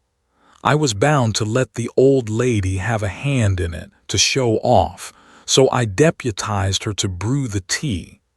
I don't think I ever met such tea as she turned out. But that was not the worst, for she got round with the salt box, which she considered an extra-European touch, and turned my stew into sea water. Altogether, Mr. Tarleton had a devil of a dinner of it, but he had plenty of entertainment by the way, for all the while that we were cooking, and afterward when he was making believe to eat, I kept posting him up on Master Case and the Beach of Falesá, and he putting questions that showed he was following close. "Well," said he at last, "I am afraid you have a dangerous enemy. This man Case is very clever and seems really wicked. I must tell you I have had my eye on him for nearly a year, and have rather had the worst of our encounters. About the time when the last representative of your firm ran so suddenly away, I had a letter from Namu, the native pastor, begging me to come to Falesá at my earliest convenience, as his flock were all adopting Catholic practices. I had great confidence in Namu. I fear it only shows how easily we are deceived. No one could hear him preach and not be persuaded. He was a man of extraordinary parts. All our islanders easily acquire a kind of eloquence, and can roll out and illustrate, with a great deal of vigor and fancy, second-hand sermons. But Namu's sermons are his own, and I cannot deny that I have found them means of grace. Moreover, he has a keen curiosity in secular things, does not fear work, is clever at carpentering, and has made himself so much respected among the neighboring pastors that we call him, in a jest which is half serious, the Bishop of the East. In short, I was proud of the man, all the more puzzled by his letter, and took an occasion to come this way. The morning before my arrival, Vigors had been sent on board the Lion, and Namu was perfectly at his ease, apparently ashamed of his letter and quite unwilling to explain it. This, of course, I could not allow, and he ended by confessing that he had been much concerned to find his people using the sign of the cross, but since he had learned the explanation his mind was satisfied. For Vigors had the evil eye, a common thing in a country of Europe called Italy, where men were often struck dead by that kind of devil, and it appeared the sign of the cross was a charm against its power. "And I explain it, Messiah," said Namu, "in this way. The country in Europe is a popey country, and the devil of the evil eye may be a Catholic devil, or at least used to Catholic ways. So then I reason thus. If this sign of the cross were used in a popey manner, it would be sinful, but when it is used only to protect men from a devil, which is a thing harmless in itself, the sign too must be harmless. For the sign is neither good nor bad. But if the bottle be full of gin, the gin is bad, and if the sign be made in idolatry bad, so is the idolatry." And very like a native pastor, he had a text apposite about the casting out of devils. "And who has been telling you about the evil eye?" I asked. He admitted it was Case. "Now, I am afraid you will think me very narrow, Mr. Wiltshire, but I must tell you I was displeased, and cannot think a trader at all a good man to advise or have an influence upon my pastors. And besides, there had been some flying talk in the country of old Adams and his being poisoned, to which I had paid no great heed, but it came back to me at the moment." "And is this Case a man of a sanctified life?" I asked. He admitted he was not, for though he did not drink, he was profligate with women and had no religion. "Then," said I think the less you have to do with him the better." But it is not easy to have the last word with a man like Namu. He was ready in a moment with an illustration. "Messiah," said he, "you have told me there were wise men, not pastors, not even holy, who knew many things useful to be taught about trees, for instance, and beasts, and to print books, and about the stones that are burned to make knives of. Such men teach you in your college, and you learn from them, but take care not to learn to be unholy. Messiah, Case is my college." I knew not what to say. Mr. Vigors had evidently been driven out of Falesá by the machinations of Case, and with something not very unlike the collusion of my pastor. I called to mind it was Namu who had reassured me about Adams and traced the rumor to the ill will of the priest, and I saw I must inform myself more thoroughly from an impartial source. "There is an old rascal of a chief here, Falesá, whom I dare say you saw today at the council. He has been all his life turbulent and shy, a great fomenter of rebellions, and a thorn in the side of the mission and the island. For all that he is very shrewd, and except in politics or about his own misdemeanors, a teller of the truth. I went to his house, told him what I had heard, and besought him to be frank. I do not think I had ever a more painful interview. Perhaps you will understand me, Mr. Wiltshire, if I tell you that I am perfectly serious in these old wives' tales with which you reproached me, and as anxious to do well for these islands as you can be to please, and to protect your pretty wife. And you are to remember that I thought Namu a paragon, and was proud of the man as one of the first ripe fruits of the mission. And now I was informed that he had fallen in a sort of dependence upon Case. The beginning of it was not corrupt. It began, doubtless, in fear and respect, produced by trickery and pretense. But I was shocked to find that another element had been lately added, that Namu helped himself in the store and was believed to be deep in Case's debt. Whatever the trader said, that Namu believed with trembling. He was not alone in this. Many in the village lived in a similar subjection, but Namu's case was the most influential. It was through Namu that Case had wrought most evil, and with a certain following among the chiefs and the pastor in his pocket, the man was as good as master of the village. You know something of Vigors and Adams, but perhaps you have never heard of old Underbill, Adams's predecessor. He was a quiet, mild old fellow, I remember, and we were told he had died suddenly. White men die very suddenly in Falesá. The truth, as I now heard it, made my blood run cold. It seems he was struck with a general palsy, all of him dead but one eye, which he continually winked. Word was started that the helpless old man was now a devil, and this vile fellow case worked upon the natives' fears, which he professed to share, and pretended he durst not go into the house alone. At last a grave was dug, and the living body buried at the far end of the village.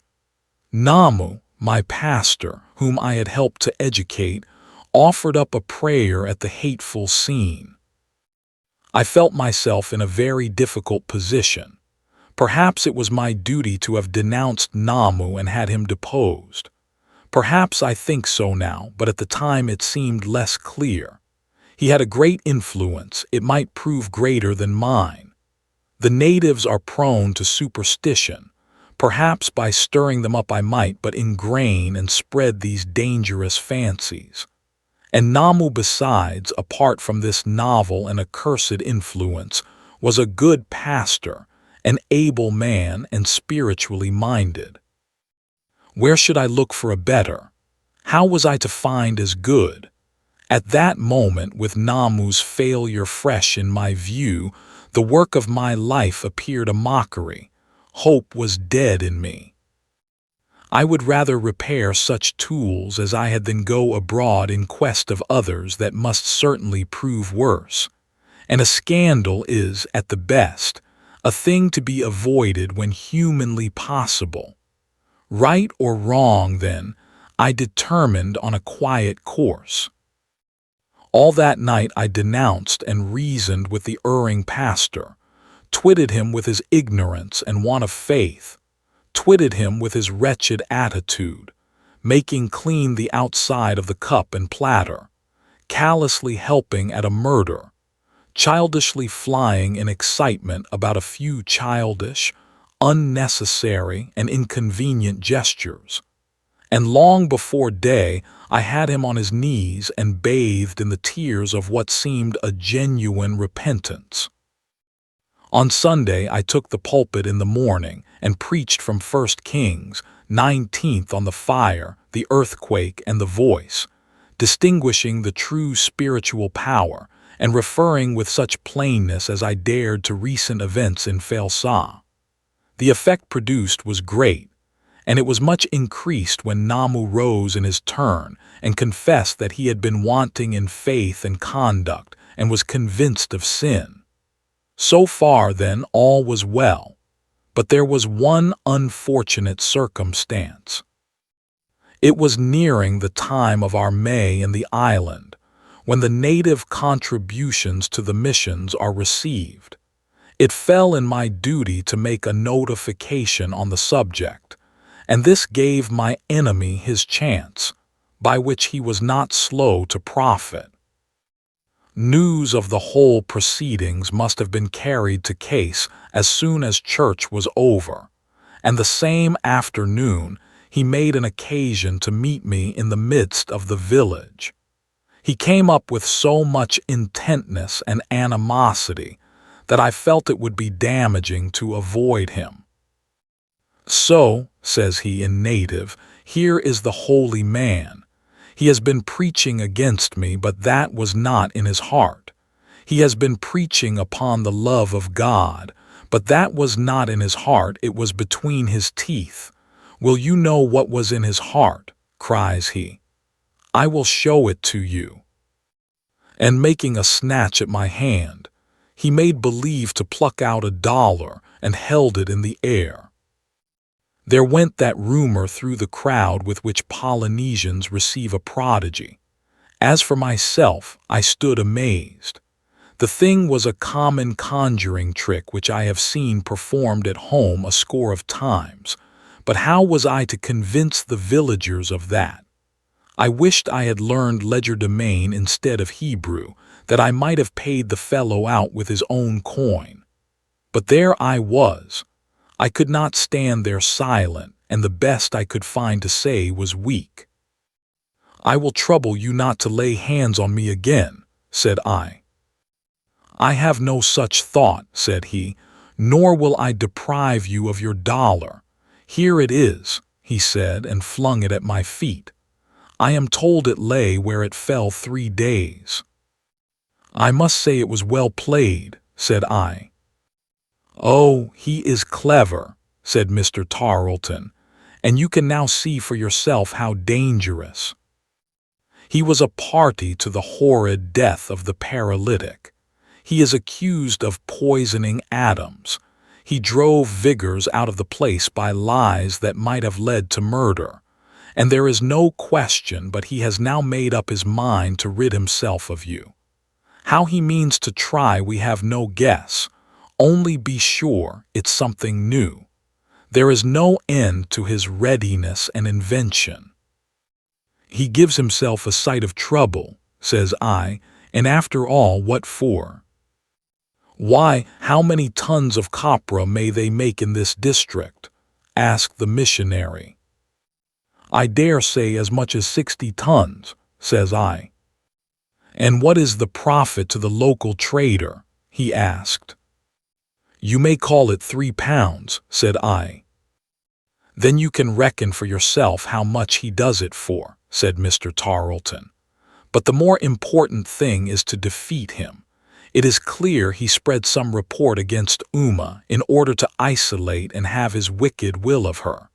Failing of that, and seeing a new rival come upon the scene, he used her in a different way. Now, the first point to find out is about Namu. Uma, when people began to leave you and your mother alone, what did Namu do?" "Stopped away all the same," says Uma.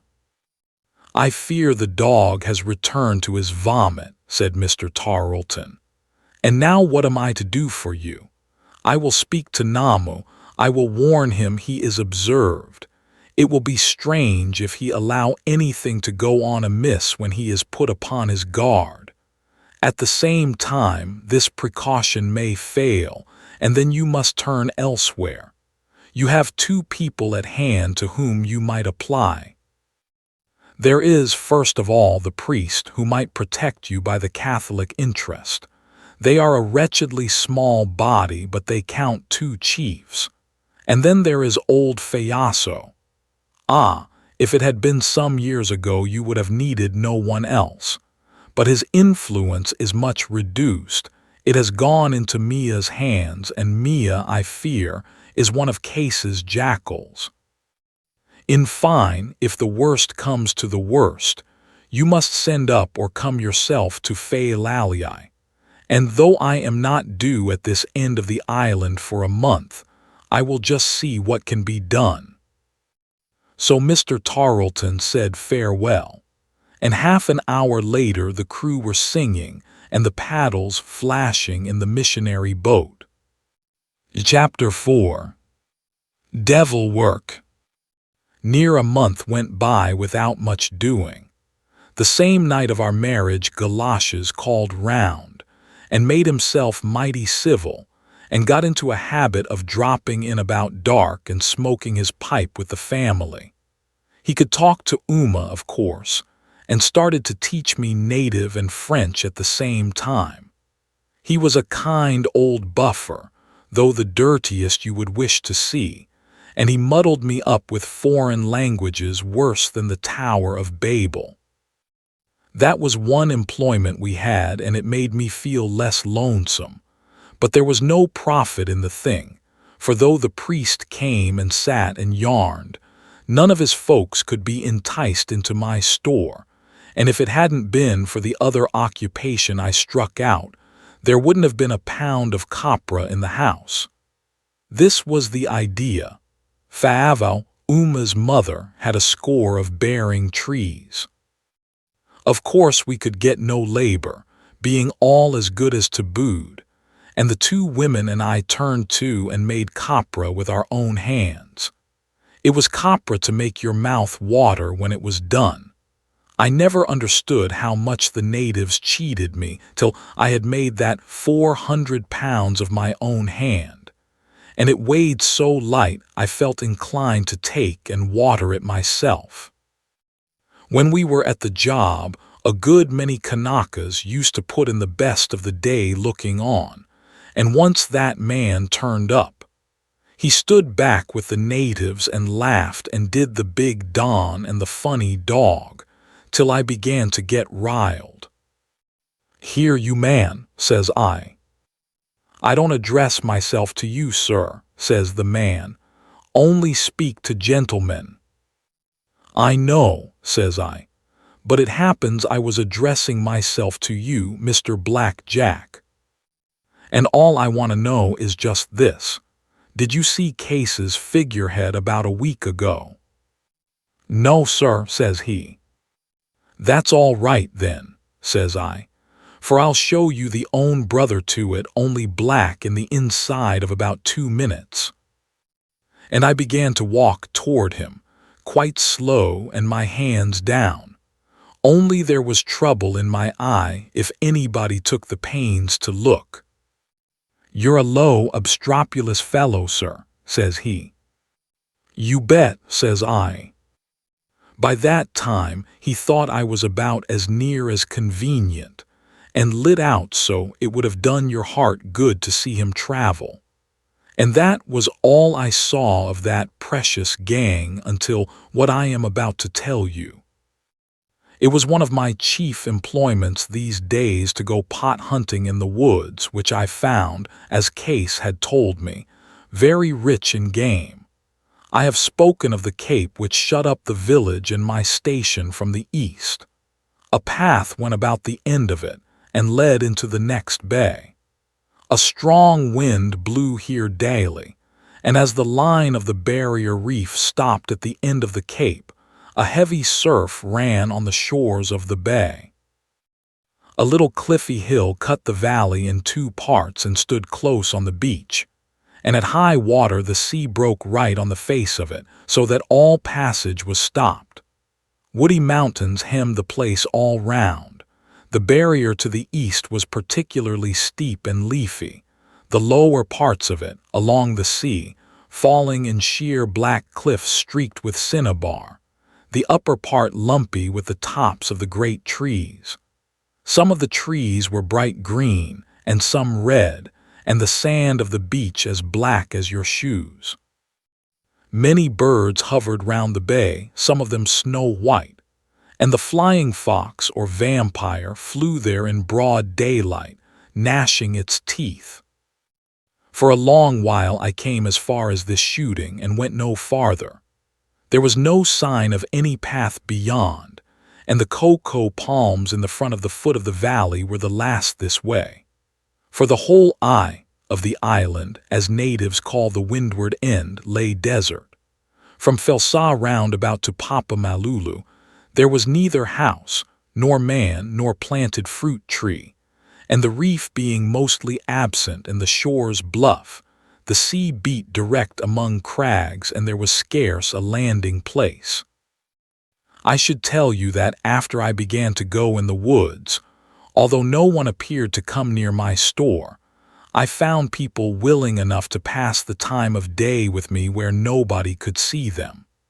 And as I had begun to pick up native, and most of them had a word or two of English, I began to hold little odds and ends of conversation, not to much purpose, to be sure, but they took off the worst of the feeling, for it's a miserable thing to be made a leper of. It chanced one day, toward the end of the month, that I was sitting in this bay in the edge of the bush, looking east with a Kanaka. I had given him a fill of tobacco, and we were making out to talk as best we could. Indeed, he had more English than most. I asked him if there was no road going eastward. "One time one road," said he, Now he dead. Nobody he go there, I asked. No good, said he. Too much devil he stop there. Oh ho, says I, got a lot of devil that bush. Man devil, woman devil, too much devil, said my friend. Stop there all the time. Man he go there no come back. I thought if this fellow was so well posted on devils and spoke of them so freely, which is not common, I had better fish for a little information about myself and Uma. You think me one devil? I asked. No think devil, said he soothingly. Think all the same fool. Uma she devil? I asked again. No devil, devil stop bush, said the young man. I was looking in front of me across the bay, and I saw the hanging front of the woods pushed suddenly open, and Case, with a gun in his hand, stepped forth into the sunshine on the black beach. He was got up in light pajamas, near white, his gun sparkled. He looked mighty conspicuous, and the land crabs scuttled from all around him to their holes. Hullo, my friend, says I, you know talk all the same true, esse he go he come back. Esse know all the same, esse tiapolo, says my friend, and with a goodbye slunk off among the trees. I watched Case all around the beach where the tide was low, and let him pass me on the homeward way to Falesá. He was in deep thought, and the birds seemed to know it, trotting quite near him on the sand or wheeling and calling in his ears. When he passed me, I could see by the working of his lips that he was talking to himself, and what pleased me mightily, he had still my trademark on his brow. I tell you the plain truth. I had a mind to give him a gunful in his ugly mug, but I thought better of it. All this time, and all the time I was following home, I kept repeating that native word which I remembered by Pali, put the kettle on and make us all some tea, tia pollo. Uma, says I when I got back, what does tiapolo mean? Devil, says she. I thought Adu was the word for that, I said. Adu another kind of devil, said she. Stop bush, eat Kanaka. Tiapolo big chief devil, stop home, all the same Christian devil. Well then, said I, I'm no farther forward. How can Case be Tiapolo? No all the same, said she. Esse belong Tiapolo. Tiapolo too much like, esse all the same his son. Suppose esse he wish something, Tiapolo he make him. That's mighty convenient for esse, says I, and what kind of things does he make for him? Well, out came a rigmarole of all sorts of stories, many of which, like the dollar he took from Mr. Tarleton's head, were plain enough to me, but others I could make nothing of. And the thing that most surprised the Kanakas was what surprised me least, namely, that he would go in the desert among all the Adis. Some of the boldest, however, had accompanied him, and had heard him speak with the dead and give them orders, and, safe in his protection, had returned unscathed. Some said he had a church there where he worshipped Tiapolo, and Tiapolo appeared to him. Others swore that there was no sorcery at all, that he performed his miracles by the power of prayer, and the church was no church, but a prison in which he had confined a dangerous Adu. Namu had been in the bush with him once, and returned glorifying God for these wonders. Altogether, I began to have a glimmer of the man's position, and the means by which he had acquired it, and, though I saw he was a tough nut to crack, I was noways cast down. Very well, said I. I'll have a look at Master Case's place of worship myself, and we'll see about the glorifying. At this Uma fell in a terrible taking. If I went in the high bush, I should never return. None could go there but by the protection of Tiapolo. I'll chance it on God's, said I. I'm a good sort of a fellow, Uma, as fellows go, and I guess God will con me through. She was silent for a while. I think, said she, mighty solemn, and then presently, Victoria, he big chief. You bet, said I. He like you too much, she asked again.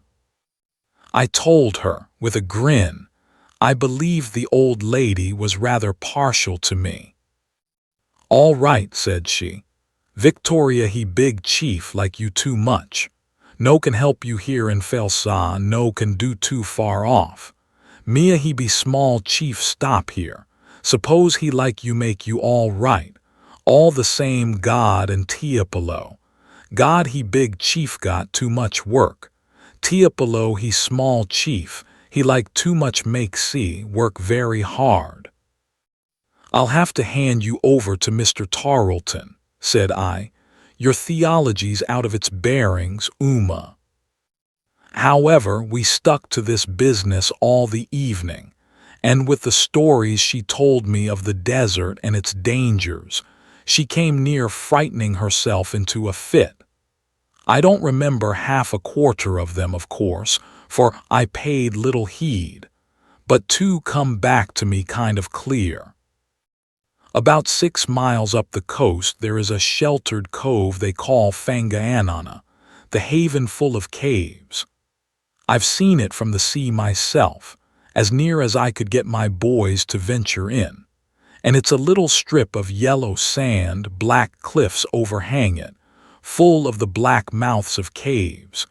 Great trees overhang the cliffs and dangle down lianas, and in one place about the middle, a big brook pours over in a cascade. Well, there was a boat going by here with 6 young men of Falesá, all very pretty, Uma said, which was the loss of them. It blew strong, there was a heavy head sea, and by the time they opened Fangaanana and saw the white cascade and the shady beach, they were all tired and thirsty, and their water had run out. One proposed to land and get a drink, and being reckless fellows, they were all of the same mind except the youngest. Latu was his name. He was a very good young gentleman and very wise, and he held out that they were crazy, telling them the place was given over to spirits and devils and the dead, and there were no living folk nearer than 6 miles the one way, and maybe 12 the other. But they laughed at his words, and being 5 to 1, pulled in, beached the boat and landed. It was a wonderfully pleasant place, Latu said, and the water excellent. They walked round the beach, but could see nowhere any way to mount the cliffs, which made them easier in their mind, and at last they sat down to make a meal on the food they had brought with them. They were scarce set, when there came out of the mouth of one of the black caves 6 of the most beautiful ladies ever seen. They had flowers in their hair and the most beautiful breasts and necklaces of scarlet seeds, and began to jest with these young gentlemen, and the young gentlemen to jest back with them, all but Latu.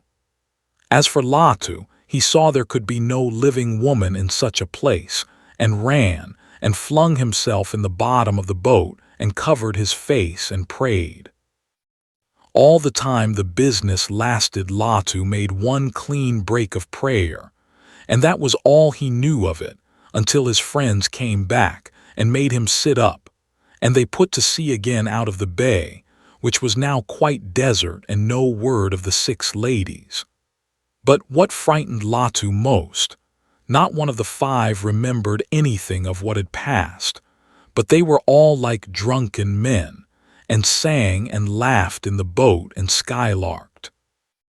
The wind freshened and came squally, and the sea rose extraordinarily high.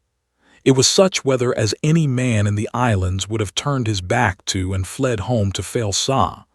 But these 5 were like crazy folk, and cracked on all sail and drove their boat into the seas. Latu went to the bailing. None of the others thought to help him, but sang and skylarked and carried on, and spoke singular things beyond a man's comprehension, and laughed out loud when they said them. So the rest of the day Latu bilayed for his life in the bottom of the boat, and was all drenched with sweat and cold sea water, and none heeded him. Against all expectation, they came safe in a dreadful tempest to Papamalulu, where the palms were singing out, and the cocoa nuts flying like cannon balls about the village green. And the same night the 5 young gentlemen sickened, and spoke never a reasonable word until they died. "And do you mean to tell me you can swallow a yarn like that?" I asked. She told me the thing was well known, and with handsome young men alone it was even common. But this was the only case where 5 had been slain the same day, and in a company by the love of the women devils. And it had made a great stir in the island, and she would be crazy if she doubted. "Well, anyway," says I, "you needn't be frightened about me. I've no use for the women devils. You're all the women I want, and all the devil too, old lady." To this she answered there were other sorts, and she had seen one with her own eyes. She had gone one day alone to the next bay, and perhaps got too near the margin of the bad place. The boughs of the high bush overshadowed her from the cant of the hill, but she herself was outside on a flat place, very stony and growing full of young mummy apples 4 and 5 feet high. It was a dark day in the rainy season, and now there came squalls that tore off the leaves and sent them flying, and now it was all still as in a house. It was in one of these still times that a whole gang of birds and flying foxes came pegging out of the bush like creatures frightened. Presently after she heard a rustle near her hand, and saw, coming out of the margin of the trees, among the mummy apples, the appearance of a lean gray old boar. It seemed to think as it came like a person, and all of a sudden, as she looked at it coming, she was aware it was no boar but a thing that was a man with a man's thoughts. At that she ran, and the pig after her, and as the pig ran it hollered aloud, so that the place rang with it. "I wish I had been there with my gun," said I. "I guess that pig would have hollered so as to surprise himself." But she told me a gun was of no use with the like of these, which were the spirits of the dead. Well, this kind of talk put in the evening, which was the best of it. But of course it didn't change my notion, and the next day, with my gun and a good knife, I set off upon a voyage of discovery. I made, as near as I could, for the place where I had seen Case come out. For if it was true he had some kind of establishment in the bush, I reckoned I should find a path. The beginning of the desert was marked off by a wall, to call it so, for it was more of a long mound of stones. They say it reaches right across the island, but how they know it is another question, for I doubt if anyone has made the journey in 100 years. The natives sticking chiefly to the sea and their little colonies along the coast, and that part being mortal high and steep and full of cliffs. Up to the west side of the wall the ground has been cleared, and there are cocoa palms and mummy apples and guavas, and lots of sensitive plants. Just across, the bush begins outright. High bush at that, trees going up like the masts of ships, and ropes of liana hanging down like a ship's rigging, and nasty orchids growing in the forks like fungi. The ground where there was no underwood looked to be a heap of boulders. I saw many green pigeons which I might have shot, only I was there with a different idea. A number of butterflies flopped up and down along the ground like dead leaves. Sometimes I would hear a bird calling, sometimes the wind overhead, and always the sea along the coast. But the queerness of the place it's more difficult to tell of, unless to one who has been alone in the high bush himself. The brightest kind of a day it is always dim down there. A man can see to the end of nothing. Whichever way he looks the wood shuts up, one bough folding with another like the fingers of your hand. And whenever he listens he hears always something new, men talking, children laughing, the strokes of an axe a far way ahead of him, and sometimes a sort of a quick, stealthy scurry near at hand that makes him jump and look to his weapons. It's all very well for him to tell himself that he's alone, bar trees and birds. He can't make out to believe it. Whichever way he turns the whole place seems to be alive and looking on. Don't think it was Uma's yarns that put me out. I don't value native talk a fourpenny piece. It's a thing that's natural in the bush, and that's the end of it. As I got near the top of the hill, for the ground of the wood goes up in this place steep as a ladder, the wind began to sound straight on, and the leaves to toss and switch open and let in the sun. This suited me better. It was the same noise all the time, and nothing to startle. Well, I had got to a place where there was an underwood of what they call wild coconut, mighty pretty with its scarlet fruit, when there came a sound of singing in the wind that I thought I had never heard the like of.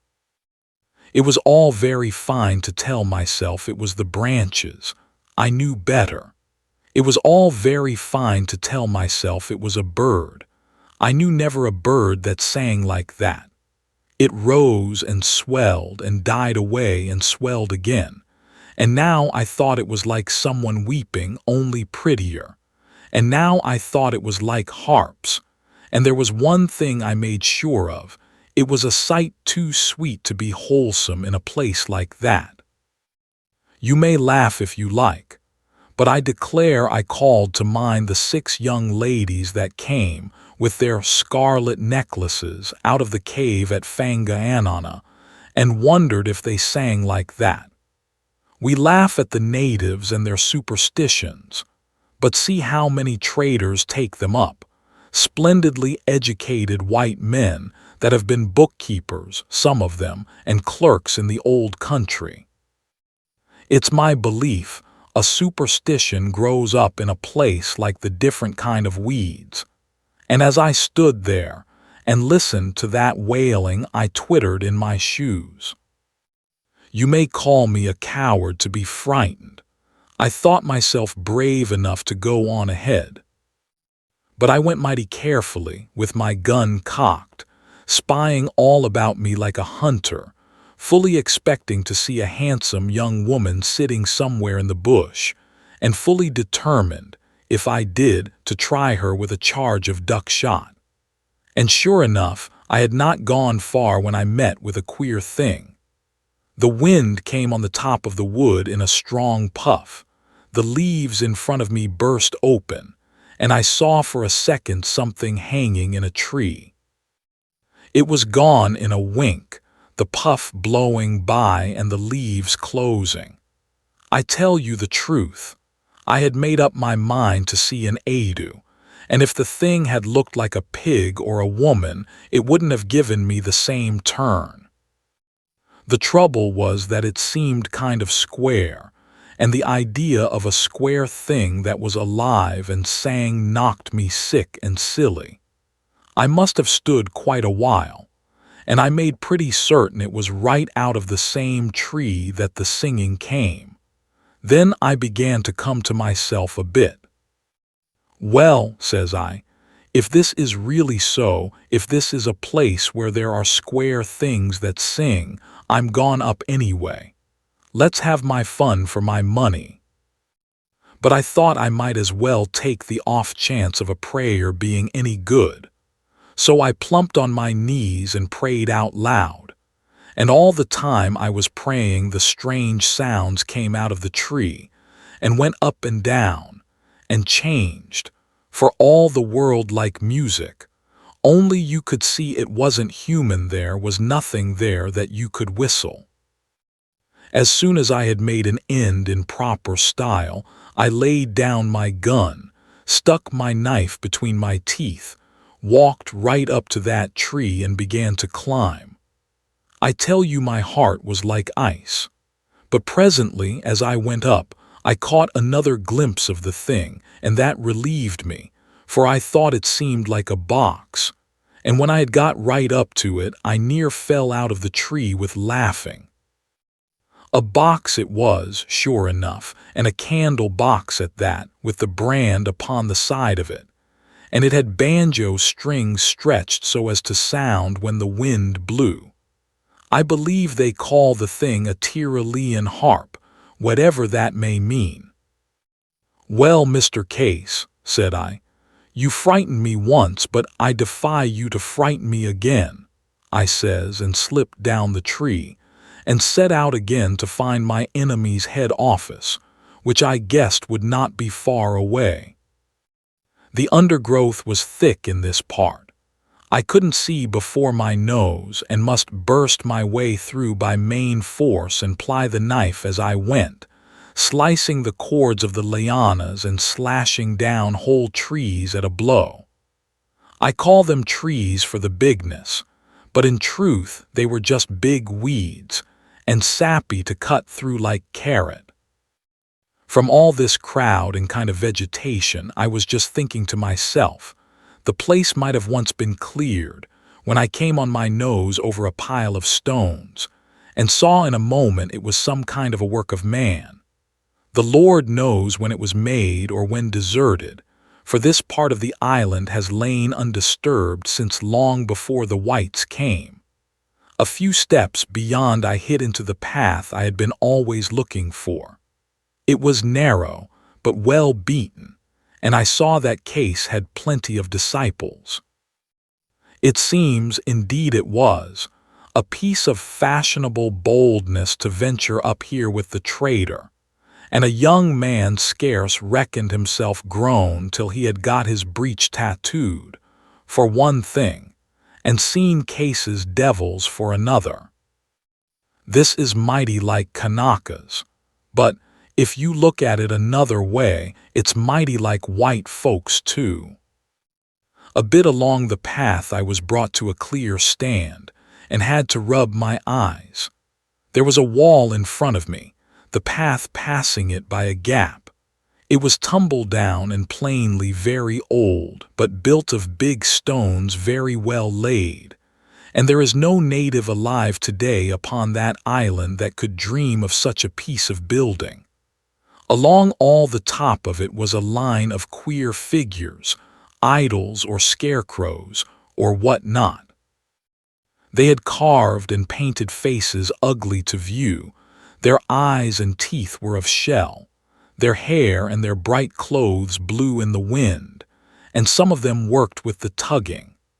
There are islands up west where they make these kind of figures till today, but if ever they were made in this island, the practice and the very recollection of it are now long forgotten.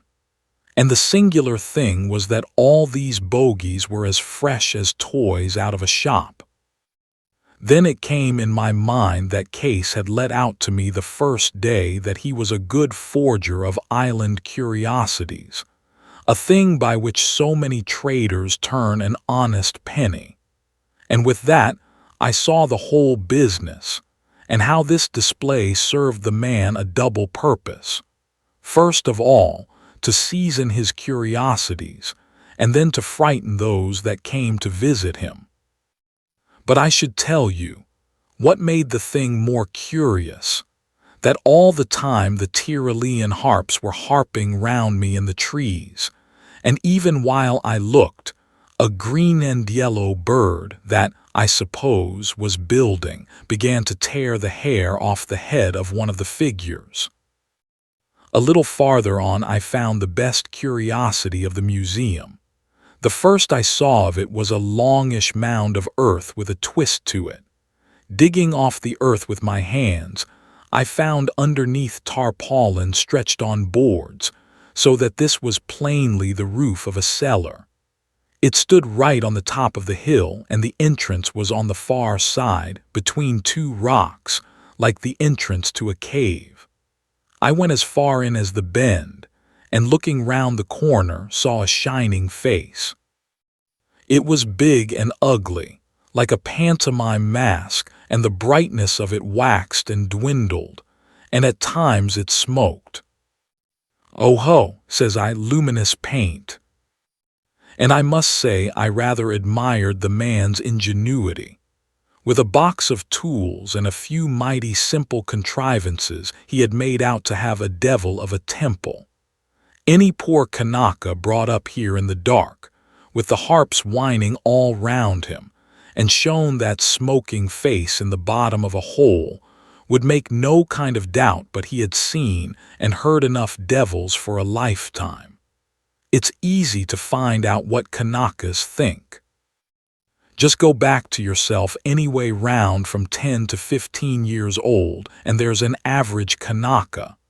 There are some pious, just as there are pious boys, and the most of them, like the boys again, are middling honest and yet think it rather larks to steal, and are easy scared, and rather like to be so.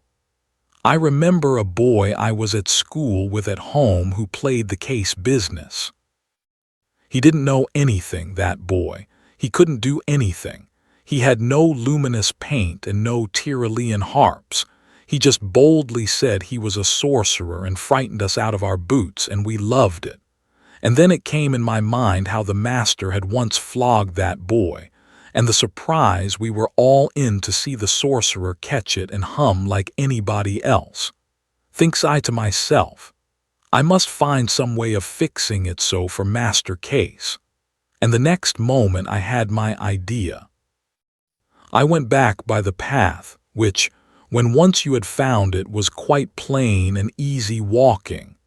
And when I stepped out on the black sands, who should I see but Master Case himself? I cocked my gun and held it handy, and we marched up and passed without a word, each keeping the tail of his eye on the other. And no sooner had we passed than we each wheeled round like fellows drilling, and stood face to face. We had each taken the same notion in his head, you see, that the other fellow might give him the load of his gun in the stern. "You've shot nothing," says Case. "I'm not on the shoot today," said I. "Well, the devil go with you for me," says he. "The same to you," says I. But we stuck just the way we were, no fear of either of us moving. Case laughed. "We can't stop here all day, though," said he. "Don't let me detain you," says I. He laughed again. "Look here, Wiltshire, do you think me a fool?" he asked. "More of a knave, if you want to know," says I. "Well, do you think it would better me to shoot you here on this open beach?" said he. "Because I don't. Folks come fishing every day. There may be a score of them up the valley now making copra. There might be half a dozen on the hill behind you after pigeons. They might be watching us this minute, and I shouldn't wonder. I give you my word I don't want to shoot you. Why should I? You don't hinder me any. You haven't got 1 pound of copra but what you made with your own hands like a black slave. You're vegetating, that's what I call it, and I don't care where you vegetate, nor yet how long. Give me your word you don't mean to shoot me, and I'll give you a lead and walk away." "Well," said I, "you're frank and pleasant, ain't you? And I'll be the same. I don't mean to shoot you today. Why should I? "This business is beginning, it ain't done yet, Mr. Case. I've given you one turn already. I can see the marks of my knuckles on your head to this blooming hour, and I've more cooking for you. I'm not a paralee like Underhill. My name ain't Adams and it ain't Vigors, and I mean to show you that you've met your match." "This is a silly way to talk," said he. "This is not the talk to make me move on with." "All right," said I, "stay where you are. I ain't in any hurry and you know it. I can put in a day on this beach and never mind. I ain't got any copra to bother with. I ain't got any luminous paint to see to." I was sorry I said that last, but it whipped out before I knew. I could see it took the wind out of his sails, and he stood and stared at me with his brow drawn up. Then I suppose he made up his mind he must get to the bottom of this. "I take you at your word," says he, and turned his back and walked right into the devil's bush. I let him go, of course, for I had passed my word. But I watched him as long as he was in sight, and after he was gone, I lit out for cover as lively as you would want to see, and went the rest of the way home under the bush, for I didn't trust him sixpence worth. One thing I saw, I had been ass enough to give him warning, and that which I meant to do I must do at once. You would think I had had about enough excitement for one morning, but there was another turn waiting for me.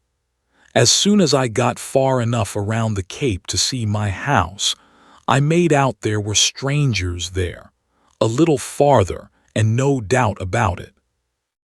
There was a couple of armed sentinels squatting at my door. I could only suppose the trouble about Uma must have come to a head, and the station been seized. For aught I could think, Uma was taken up already, and these armed men were waiting to do the like with me. However, as I came nearer, which I did at top speed, I saw there was a third native sitting on the veranda like a guest, and Uma was talking with him like a hostess. Nearer still, I made out it was the big young chief, Mia, and that he was smiling away and smoking. And what was he smoking? None of your European cigarettes fit for a cat, not even the genuine big knock-me-down native article that a fellow can really put in the time with if his pipe is broke, but a cigar, and one of my Mexicans at that I could swear to. At sight of this, my heart started beating, and I took a wild hope in my head that the trouble was over, and Mia had come round. Uma pointed me out to him as I came up, and he met me at the head of my own stairs like a thorough gentleman. "Villaville," said he, which was the best they could make of my name, I pleased. There is no doubt when an island chief wants to be civil he can do it. I saw the way things were from the word go. There was no call for Uma to say to me, "He no afraid essay now, come bring copra." I tell you I shook hands with that Kanaka like as if he was the best white man in Europe. The fact was, Case and he had got after the same girl, or Mia suspected it, and concluded to make hay of the traitor on the chance. He had dressed himself up, got a couple of his retainers cleaned and armed to kind of make the thing more public, and just waiting till Case was clear of the village, came round to put the whole of his business my way. He was rich as well as powerful. I suppose that man was worth 50,000 nuts per annum.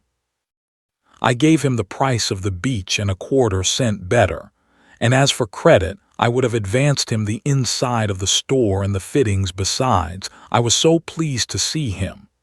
I must say he bought like a gentleman. Rice and tins and biscuits enough for a week's feast and stuffs by the bolt. He was agreeable besides. He had plenty of fun to him, and we cracked jests together, mostly through the interpreter because he had mighty little English and my native was still off color. One thing I made out. He could never really have thought much harm of Uma. He could never have been really frightened and must just have made believe from dodginess, and because he thought Case had a strong pull in the village and could help him on. This set me thinking that both he and I were in a tightish place. What he had done was to fly in the face of the whole village, and the thing might cost him his authority. More than that, after my talk with Case on the beach, I thought it might very well cost me my life. Case had as good as said he would pot me if ever I got any copra. He would come home to find the best business in the village had changed hands, and the best thing I thought I could do was to get in first with the potting. "See here, Uma," says I. "Tell him I'm sorry I made him wait, but I was up looking at Case's Tiapolo store in the bush." "He wants savvy if you know afraid," translated Uma. I laughed out. "Not much," says I. "Tell him the place is a blooming toy shop. Tell him in England we give these things to the kid to play with." "He wants savvy if you hear devil sing," she asked next. "Look here," I said. "I can't do it now because I've got no banjo strings in stock. But the next time the ship comes around I'll have one of these same contraptions right here in my veranda, and he can see for himself how much devil there is to it. Tell him, as soon as I can get the strings I'll make one for his pickaninnies. The name of the concern is a Tyrolean harp, and you can tell him the name means in English that nobody but damn fools give a cent for it." This time he was so pleased he had to try his English again. "You talk true," says he. "Rather," said I, "talk all the same Bible. Bring out a Bible here, Uma, if you've got such a thing, and I'll kiss it. Or I'll tell you what's better still," says I, taking a header. "Ask him if he's afraid to go up there himself by day." It appeared he wasn't. He could venture as far as that by day and in company. "That's the ticket, then," said I. "Tell him the man's a fraud and the place foolishness, and if he'll go up there tomorrow he'll see all that's left of it. But tell him this, Uma, and mind he understands it. If he gets talking it's bound to come to Case, and I'm a dead man. I'm playing his game, tell him, and if he says one word my blood will be at his door and be the damnation of him here and after." She told him, and he shook hands with me up to the hilt, and says he, "No talk, go up tomorrow, you my friend." "No, sir," says I, "no such foolishness. I've come here to trade, tell him, and not to make friends. But as to Case, I'll send that man to glory." So off Mia went, pretty well pleased as I could see. Chapter 5. Night in the Bush. Well, I was committed now. Tiapolo had to be smashed up before the next day, and my hands were pretty full, not only with preparations but with argument. My house was like a mechanics' debating society. Uma was so made up that I shouldn't go into the bush by night, or that, if I did, I was never to come back again. You know her style of arguing. You've had a specimen about Queen Victoria and the devil, and I leave you to fancy if I was tired of it before dark. At last I had a good idea. What was the use of casting my pearls before her? I thought. Some of her own chopped hay would be likelier to do the business. "I'll tell you what then," said I, "you fish out your Bible and I'll take that up along with me. That'll make me right." She swore a Bible was no use. "That's just your Kanaka ignorance," said I. "Bring the Bible out." She brought it, and I turned to the title page where I thought there would likely be some English, and so there was. "There," said I, "look at that. London, printed for the British and Foreign Bible Society Blackfriars, and the date, which I can't read owing to its being in these X's. There's no devil in hell can look near the Bible Society Blackfriars." "Why, you silly," I said. "How do you suppose we get along with our own ATIS at home? All Bible Society." "I think you no got any," said she. "White man, he tell me you no got." "Sounds likely, don't it?" I asked. "Why would these islands all be chock full of them and none in Europe?" "Well, you no got breadfruit," said she. I could have torn my hair. "Now look here, old lady," said I, "you dry up, for I'm tired of you. I'll take the Bible, which'll put me as straight as the mail, and that's the last word I've got to say." The night fell extraordinarily dark, clouds coming up with sundown and overspreading all. Not a star showed. There was only an end of a moon, and that not due before the small hours. Around the village, what with the lights and the fires in the open houses, and the torches of many fishers moving on the reef, it kept as gay as an illumination. But the sea and the mountains and woods were all clean gone. I suppose it might be 8 o'clock when I took the road, laden like a donkey. First there was that Bible, a book as big as your head, which I had let myself in for by my own tomfoolery. Then there was my gun and knife and lantern and patent matches, all necessary. And then there was the real plan of the affair in hand, a mortal weight of gunpowder, a pair of dynamite fishing bombs, and 2 or 3 pieces of slow match that I had hauled out of the tin cases and spliced together the best way I could. For the match was only trade stuff, and a man would be crazy that trusted it. Altogether, you see, I had the materials of a pretty good blow-up. Expense was nothing to me. I wanted that thing done right. As long as I was in the open and had the lamp in my house to steer by, I did well. But when I got to the path, it fell so dark I could make no headway, walking into trees and swearing there, like a man looking for the matches in his bedroom. I knew it was risky to light up, for my lantern would be visible all the way to the point of the cape, and as no one went there after dark, it would be talked about and come to Case's ears. But what was I to do? I had either to give the business over and lose caste with Mia, or light up, take my chance, and get through the thing the smartest I was able. As long as I was on the path I walked hard, but when I came to the black beach I had to run. For the tide was now nearly flowed, and to get through with my powder dry between the surf and the steep hill took all the quickness I possessed.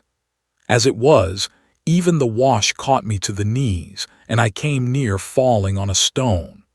All this time the hurry I was in, and the free air and smell of the sea, kept my spirits lively.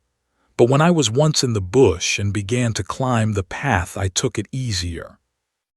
The fearsomeness of the wood had been a good bit rubbed off for me by Master Case's banjo strings and graven images, yet I thought it was a dreary walk, and guessed, when the disciples went up there, they must be badly scared. The light of the lantern, striking among all these trunks and forked branches and twisted rope ends of lianas, made the whole place, or all that you could see of it, a kind of a puzzle of turning shadows. They came to meet you, solid and quick like giants, and then spun off and vanished. They hove up over your head like clubs and flew away into the night like birds. The floor of the bush glimmered with dead wood, the way the matchbox used to shine after you had struck a lucifer. Big, cold drops fell on me from the branches overhead like sweat. There was no wind to mention, only a little icy breath of a land breeze that stirred nothing, and the harps were silent. The first landfall I made was when I got through the bush of wild coconuts and came in view of the bogies on the wall. Mighty queer they looked by the shining of the lantern, with their painted faces and shell eyes and their clothes and their hair hanging. One after another I pulled them all up and piled them in a bundle on the cellar roof, so as they might go to glory with the rest. Then I chose a place behind one of the big stones at the entrance, buried my powder and the 2 shells, and arranged my match along the passage. And then I had a look at the smoking head, just for goodbye. It was doing fine. "Cheer up," says I, "you're booked." It was my first idea to light up and be getting homeward, for the darkness and the glimmer of the dead wood and the shadows of the lantern made me lonely. But I knew where one of the harps hung. It seemed a pity it shouldn't go with the rest, and at the same time I couldn't help letting on to myself that I was mortal tired of my employment and would like best to be at home and have the door shut. I stepped out of the cellar and argued it fore and back. There was a sound of the sea far down below me on the coast. Nearer hand not a leaf stirred. I might have been the only living creature this side of Cape Horn. Well, as I stood there thinking, it seemed the bush woke and became full of little noises. Little noises they were, and nothing to hurt. A bit of a crackle, a bit of a rush. But the breath jumped right out of me and my throat went as dry as a biscuit. It wasn't case I was afraid of, which would have been common sense. I never thought of case. What took me as sharp as the colic was the old wives' tales, the devil women and the man pigs. It was the toss of a penny whether I should run. But I got a purchase on myself and stepped out and held up the lantern like a fool and looked all round. In the direction of the village and the path there was nothing to be seen. But when I turned inland, it's a wonder to me I didn't drop.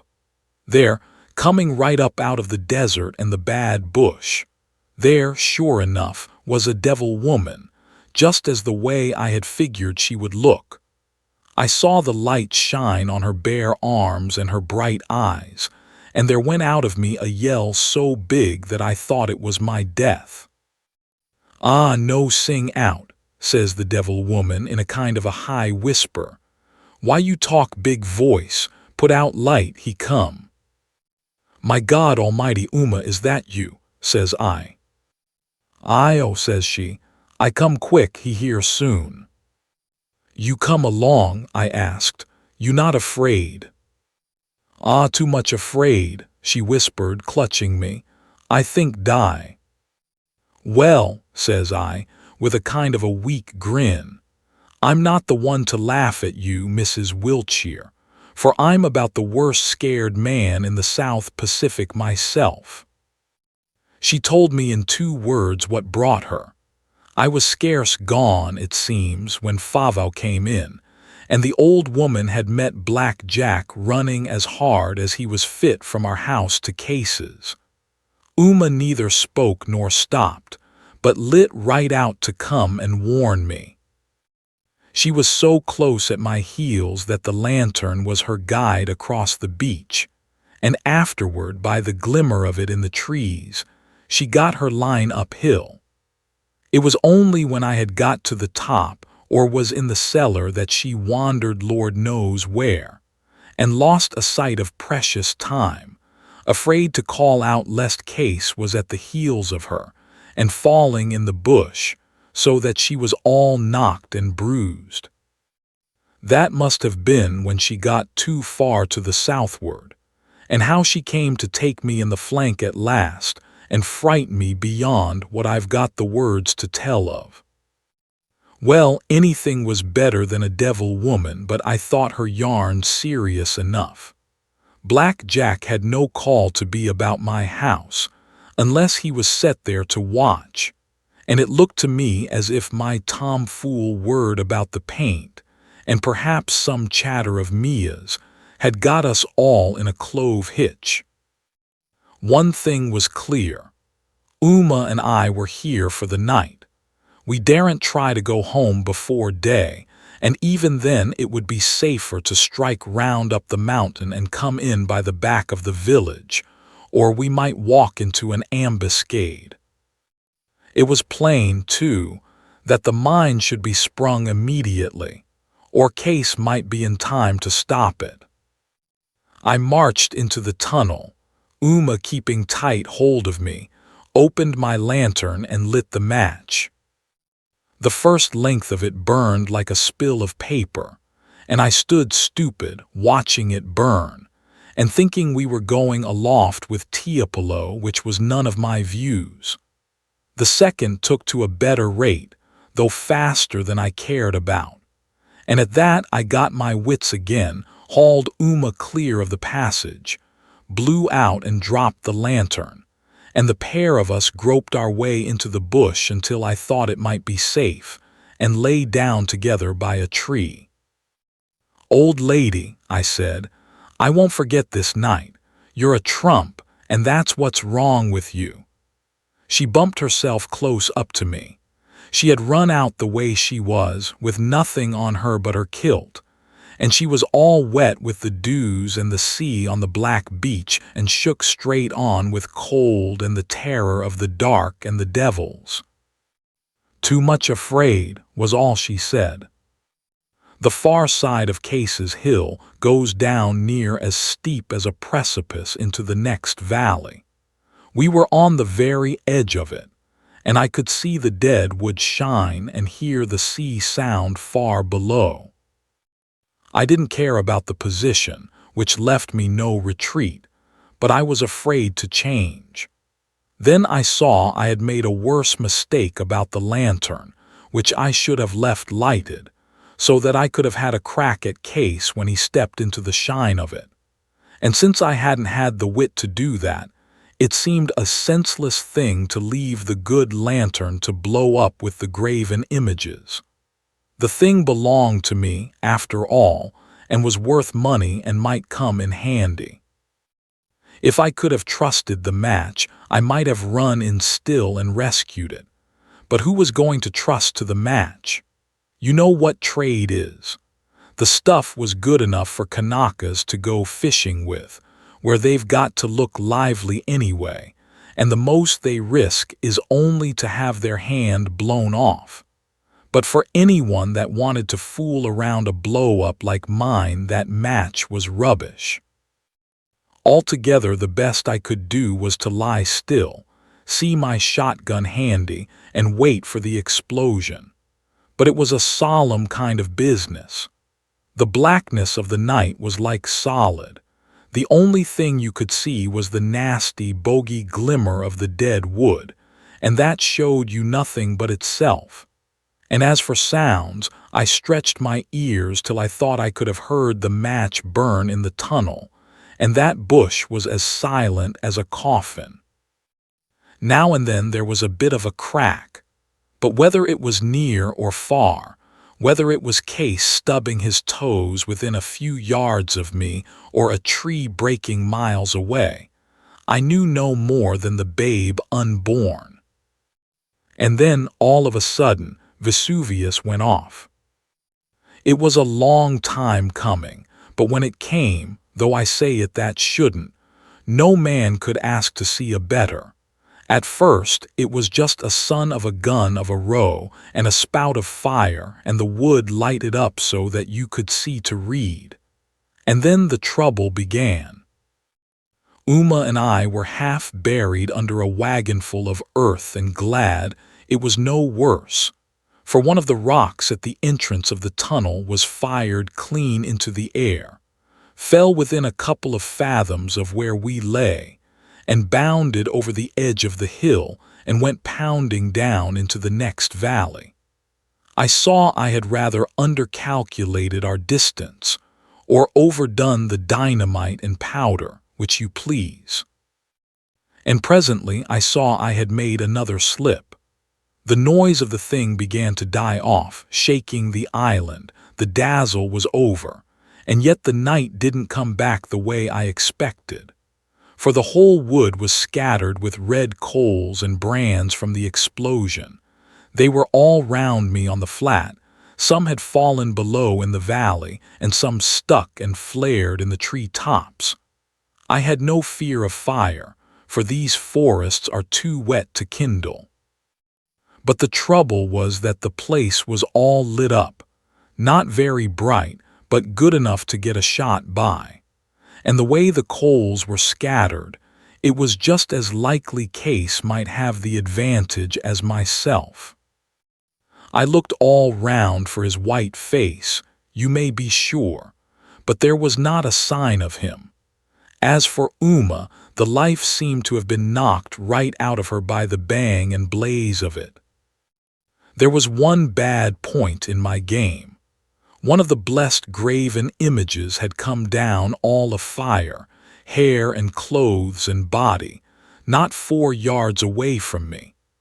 I cast a mighty noticing glance all round. There was still no Case, and I made up my mind I must get rid of that burning stick before he came, or I should be shot there like a dog. It was my first idea to have crawled, and then I thought speed was the main thing and stood half up to make a rush. The same moment, from somewhere between me and the sea, there came a flash and a report, and a rifle bullet screeched in my ear. I swung straight round and up with my gun, but the brute had a Winchester, and before I could as much as see him, his second shot knocked me over like a 9-pin. I seemed to fly in the air, then came down by the run and lay half a minute, silly, and then I found my hands empty, and my gun had flown over my head as I fell. It makes a man mighty wide awake to be in the kind of box that I was in. I scarcely knew where I was hurt, or whether I was hurt or not, but turned right over on my face to crawl after my weapon.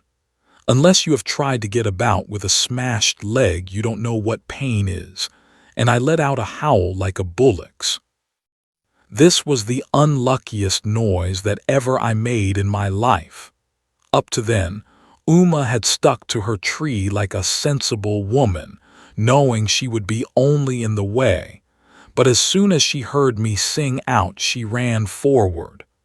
The Winchester cracked again, and down she went. I had sat up, leg and all, to stop her, but when I saw her tumble, I clapped down again where I was, lay still, and felt the handle of my knife. I had been scurried and put out before. No more of that for me. He had knocked over my girl, I had got to fix him for it, and I lay there and gritted my teeth and footed up the chances. My leg was broken, my gun was gone. Case had still 10 shots in his Winchester. It looked a kind of hopeless business. But I never despaired nor thought upon despairing. That man had got to go. For a goodish bit not one of us let on. Then I heard Case begin to move nearer in the bush, but mighty careful. The image had burned out. There were only a few coals left here and there, and the wood was mainly dark, but had a kind of a low glow in it like a fire on its last legs. It was by this that I made out Case's head looking at me over a big tuft of ferns, and at the same time the brute saw me and shouldered his Winchester. I lay quite still and as good as looked into the barrel. It was my last chance, but I thought my heart would have come right out of its bearings. Then he fired. Lucky for me it was no shotgun, for the bullet struck within an inch of me and knocked the dirt in my eyes. Just you try and see if you can lie quiet, and let a man take a sitting shot at you and miss you by a hair.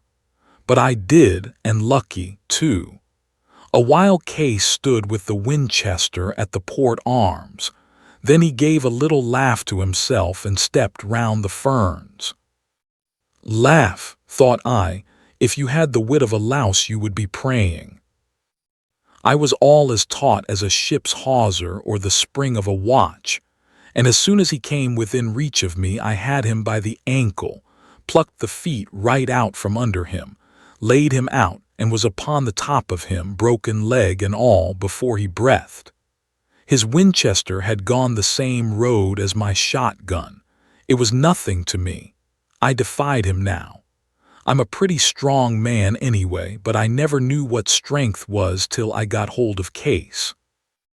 He was knocked out of time by the rattle he came down with, and threw up his hands together, more like a frightened woman, so that I caught both of them with my left. This wakened him up, and he fastened his teeth in my forearm like a weasel. Much I cared. My leg gave me all the pain I had any use for, and I drew my knife and got it in the place. "Now," said I, "I've got you, and you're gone up, and a good job too. Do you feel the point of that? That's for under Bill, and there's for Adams. And now here's for Uma, and that's going to knock your blooming soul right out of you." With that I gave him the cold steel for all I was worth. His body kicked under me like a spring sofa. He gave a dreadful kind of a long moan and lay still. "I wonder if you're dead. I hope so," I thought, for my head was swimming. But I wasn't going to take chances. I had his own example too close before me for that, and I tried to draw the knife out to give it to him again. The blood came over my hands, I remember, hot as tea, and with that I fainted clean away and fell with my head on the man's mouth. When I came to myself, it was pitch dark. The cinders had burned out. There was nothing to be seen but the shine of the dead wood, and I couldn't remember where I was nor why I was in such pain, nor what I was all wetted with. Then it came back, and the first thing I attended to was to give him the knife again half a dozen times up to the handle. I believe he was dead already, but it did him no harm and did me good. "I bet you're dead now," I said, and then I called to Uma. Nothing answered, and I made a move to go and grope for her, fouled my broken leg, and fainted again. When I came to myself the second time, the clouds had all cleared away, except a few that sailed there, white as cotton. The moon was up, a tropic moon. The moon at home turns a wood black, but even this old butt-end of a one showed up that forest as green as by day. The night birds, or rather, they are a kind of early morning bird, sang out with their long, falling notes like nightingales. And I could see the dead man that I was still half resting on, looking right up into the sky with his open eyes, no paler than when he was alive, and a little way off Uma tumbled on her side. I got over to her the best way I was able, and when I got there she was broad awake and crying, and sobbing to herself with no more noise than an insect. It appears she was afraid to cry out loud because of the atis.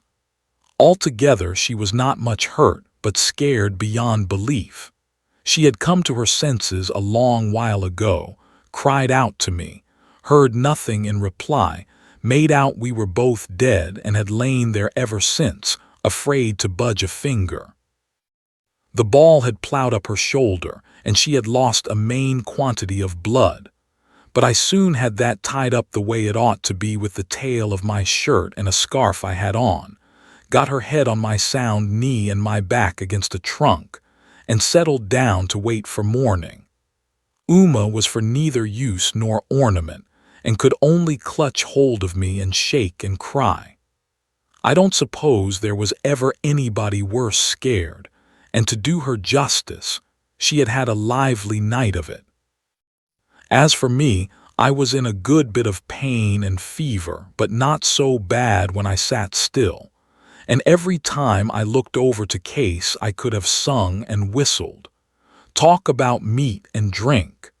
To see that man lying there dead as a herring filled me full.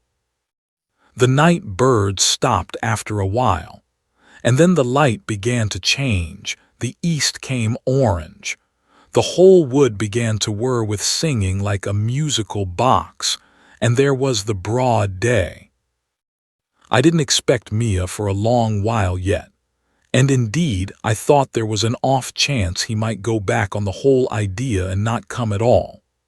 I was the better pleased when about an hour after daylight I heard sticks smashing and a lot of Kanakas laughing and singing out to keep their courage up.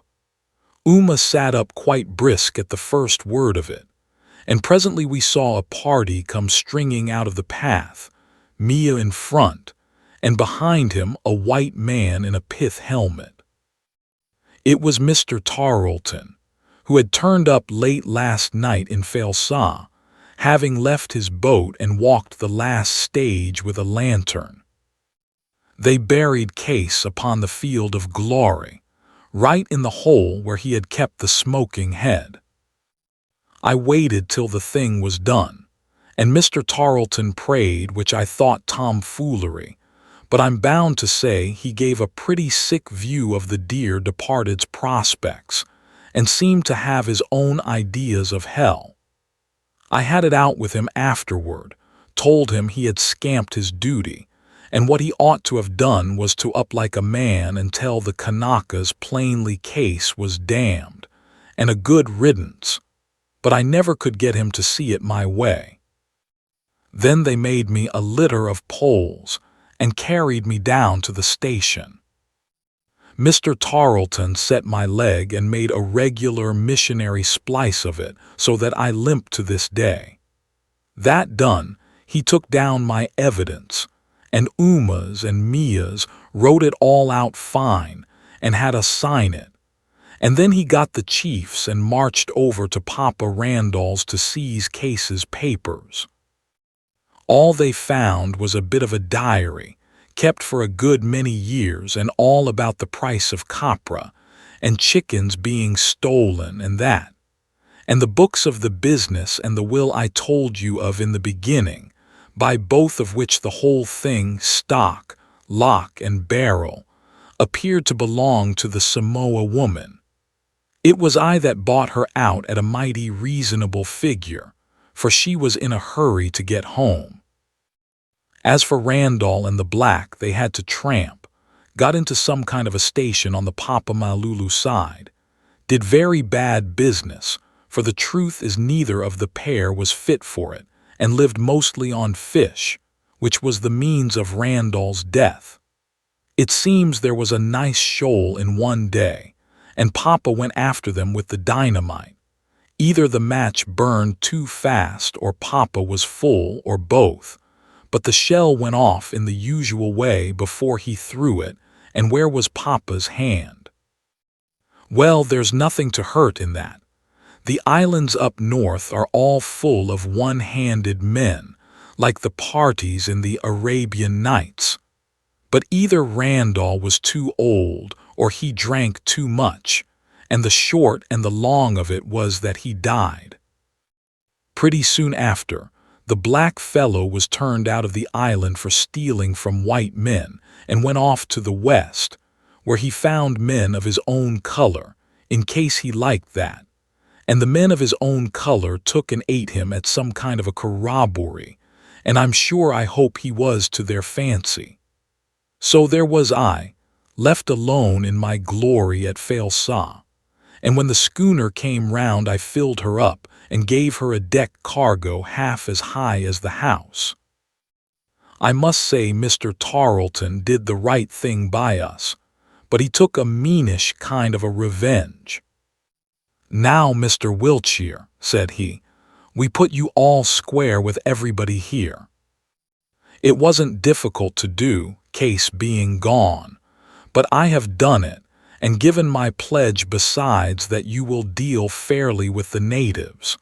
I must ask you to keep my word. Well, so I did. I used to be bothered about my balances, but I reasoned it out this way. We all have queerish balances, and the natives all know it and water their copra in a proportion so that it's fair all round. But the truth is, it did used to bother me, and though I did well in Falesá, I was half glad when the firm moved me on to another station, where I was under no kind of a pledge and could look my balances in the face. As for the old lady, you know her as well as I do. She's only the one fault. If you don't keep your eye lifting, she would give away the roof off the station. Well, it seems it's natural in Kanakas. She's turned a powerful big woman now, and could throw a London bobby over her shoulder. But that's natural in Kanakas too, and there's no manner of doubt that she's an A1 wife. Mr. Tarleton's gone home, his trick being over. He was the best missionary I ever struck, and now, it seems, he's parsonizing down Somerset way. Well, that's best for him. He'll have no Kanakas there to get Lunny over. My public house. Not a bit of it nor ever likely. I'm stuck here, I fancy. I don't like to leave the kids, you see. And there's no use talking they're better here than what they would be in a white man's country, though Ben took the eldest up to Auckland where he's being schooled with the best. But what bothers me is the girls. They're only half-castes, of course. I know that as well as you do, and there's nobody thinks less of half-castes than I do. But they're mine, and about all I've got. I can't reconcile my mind to their taking up with Kanakas, and I'd like to know where I'm to find the whites. Thank you for listening.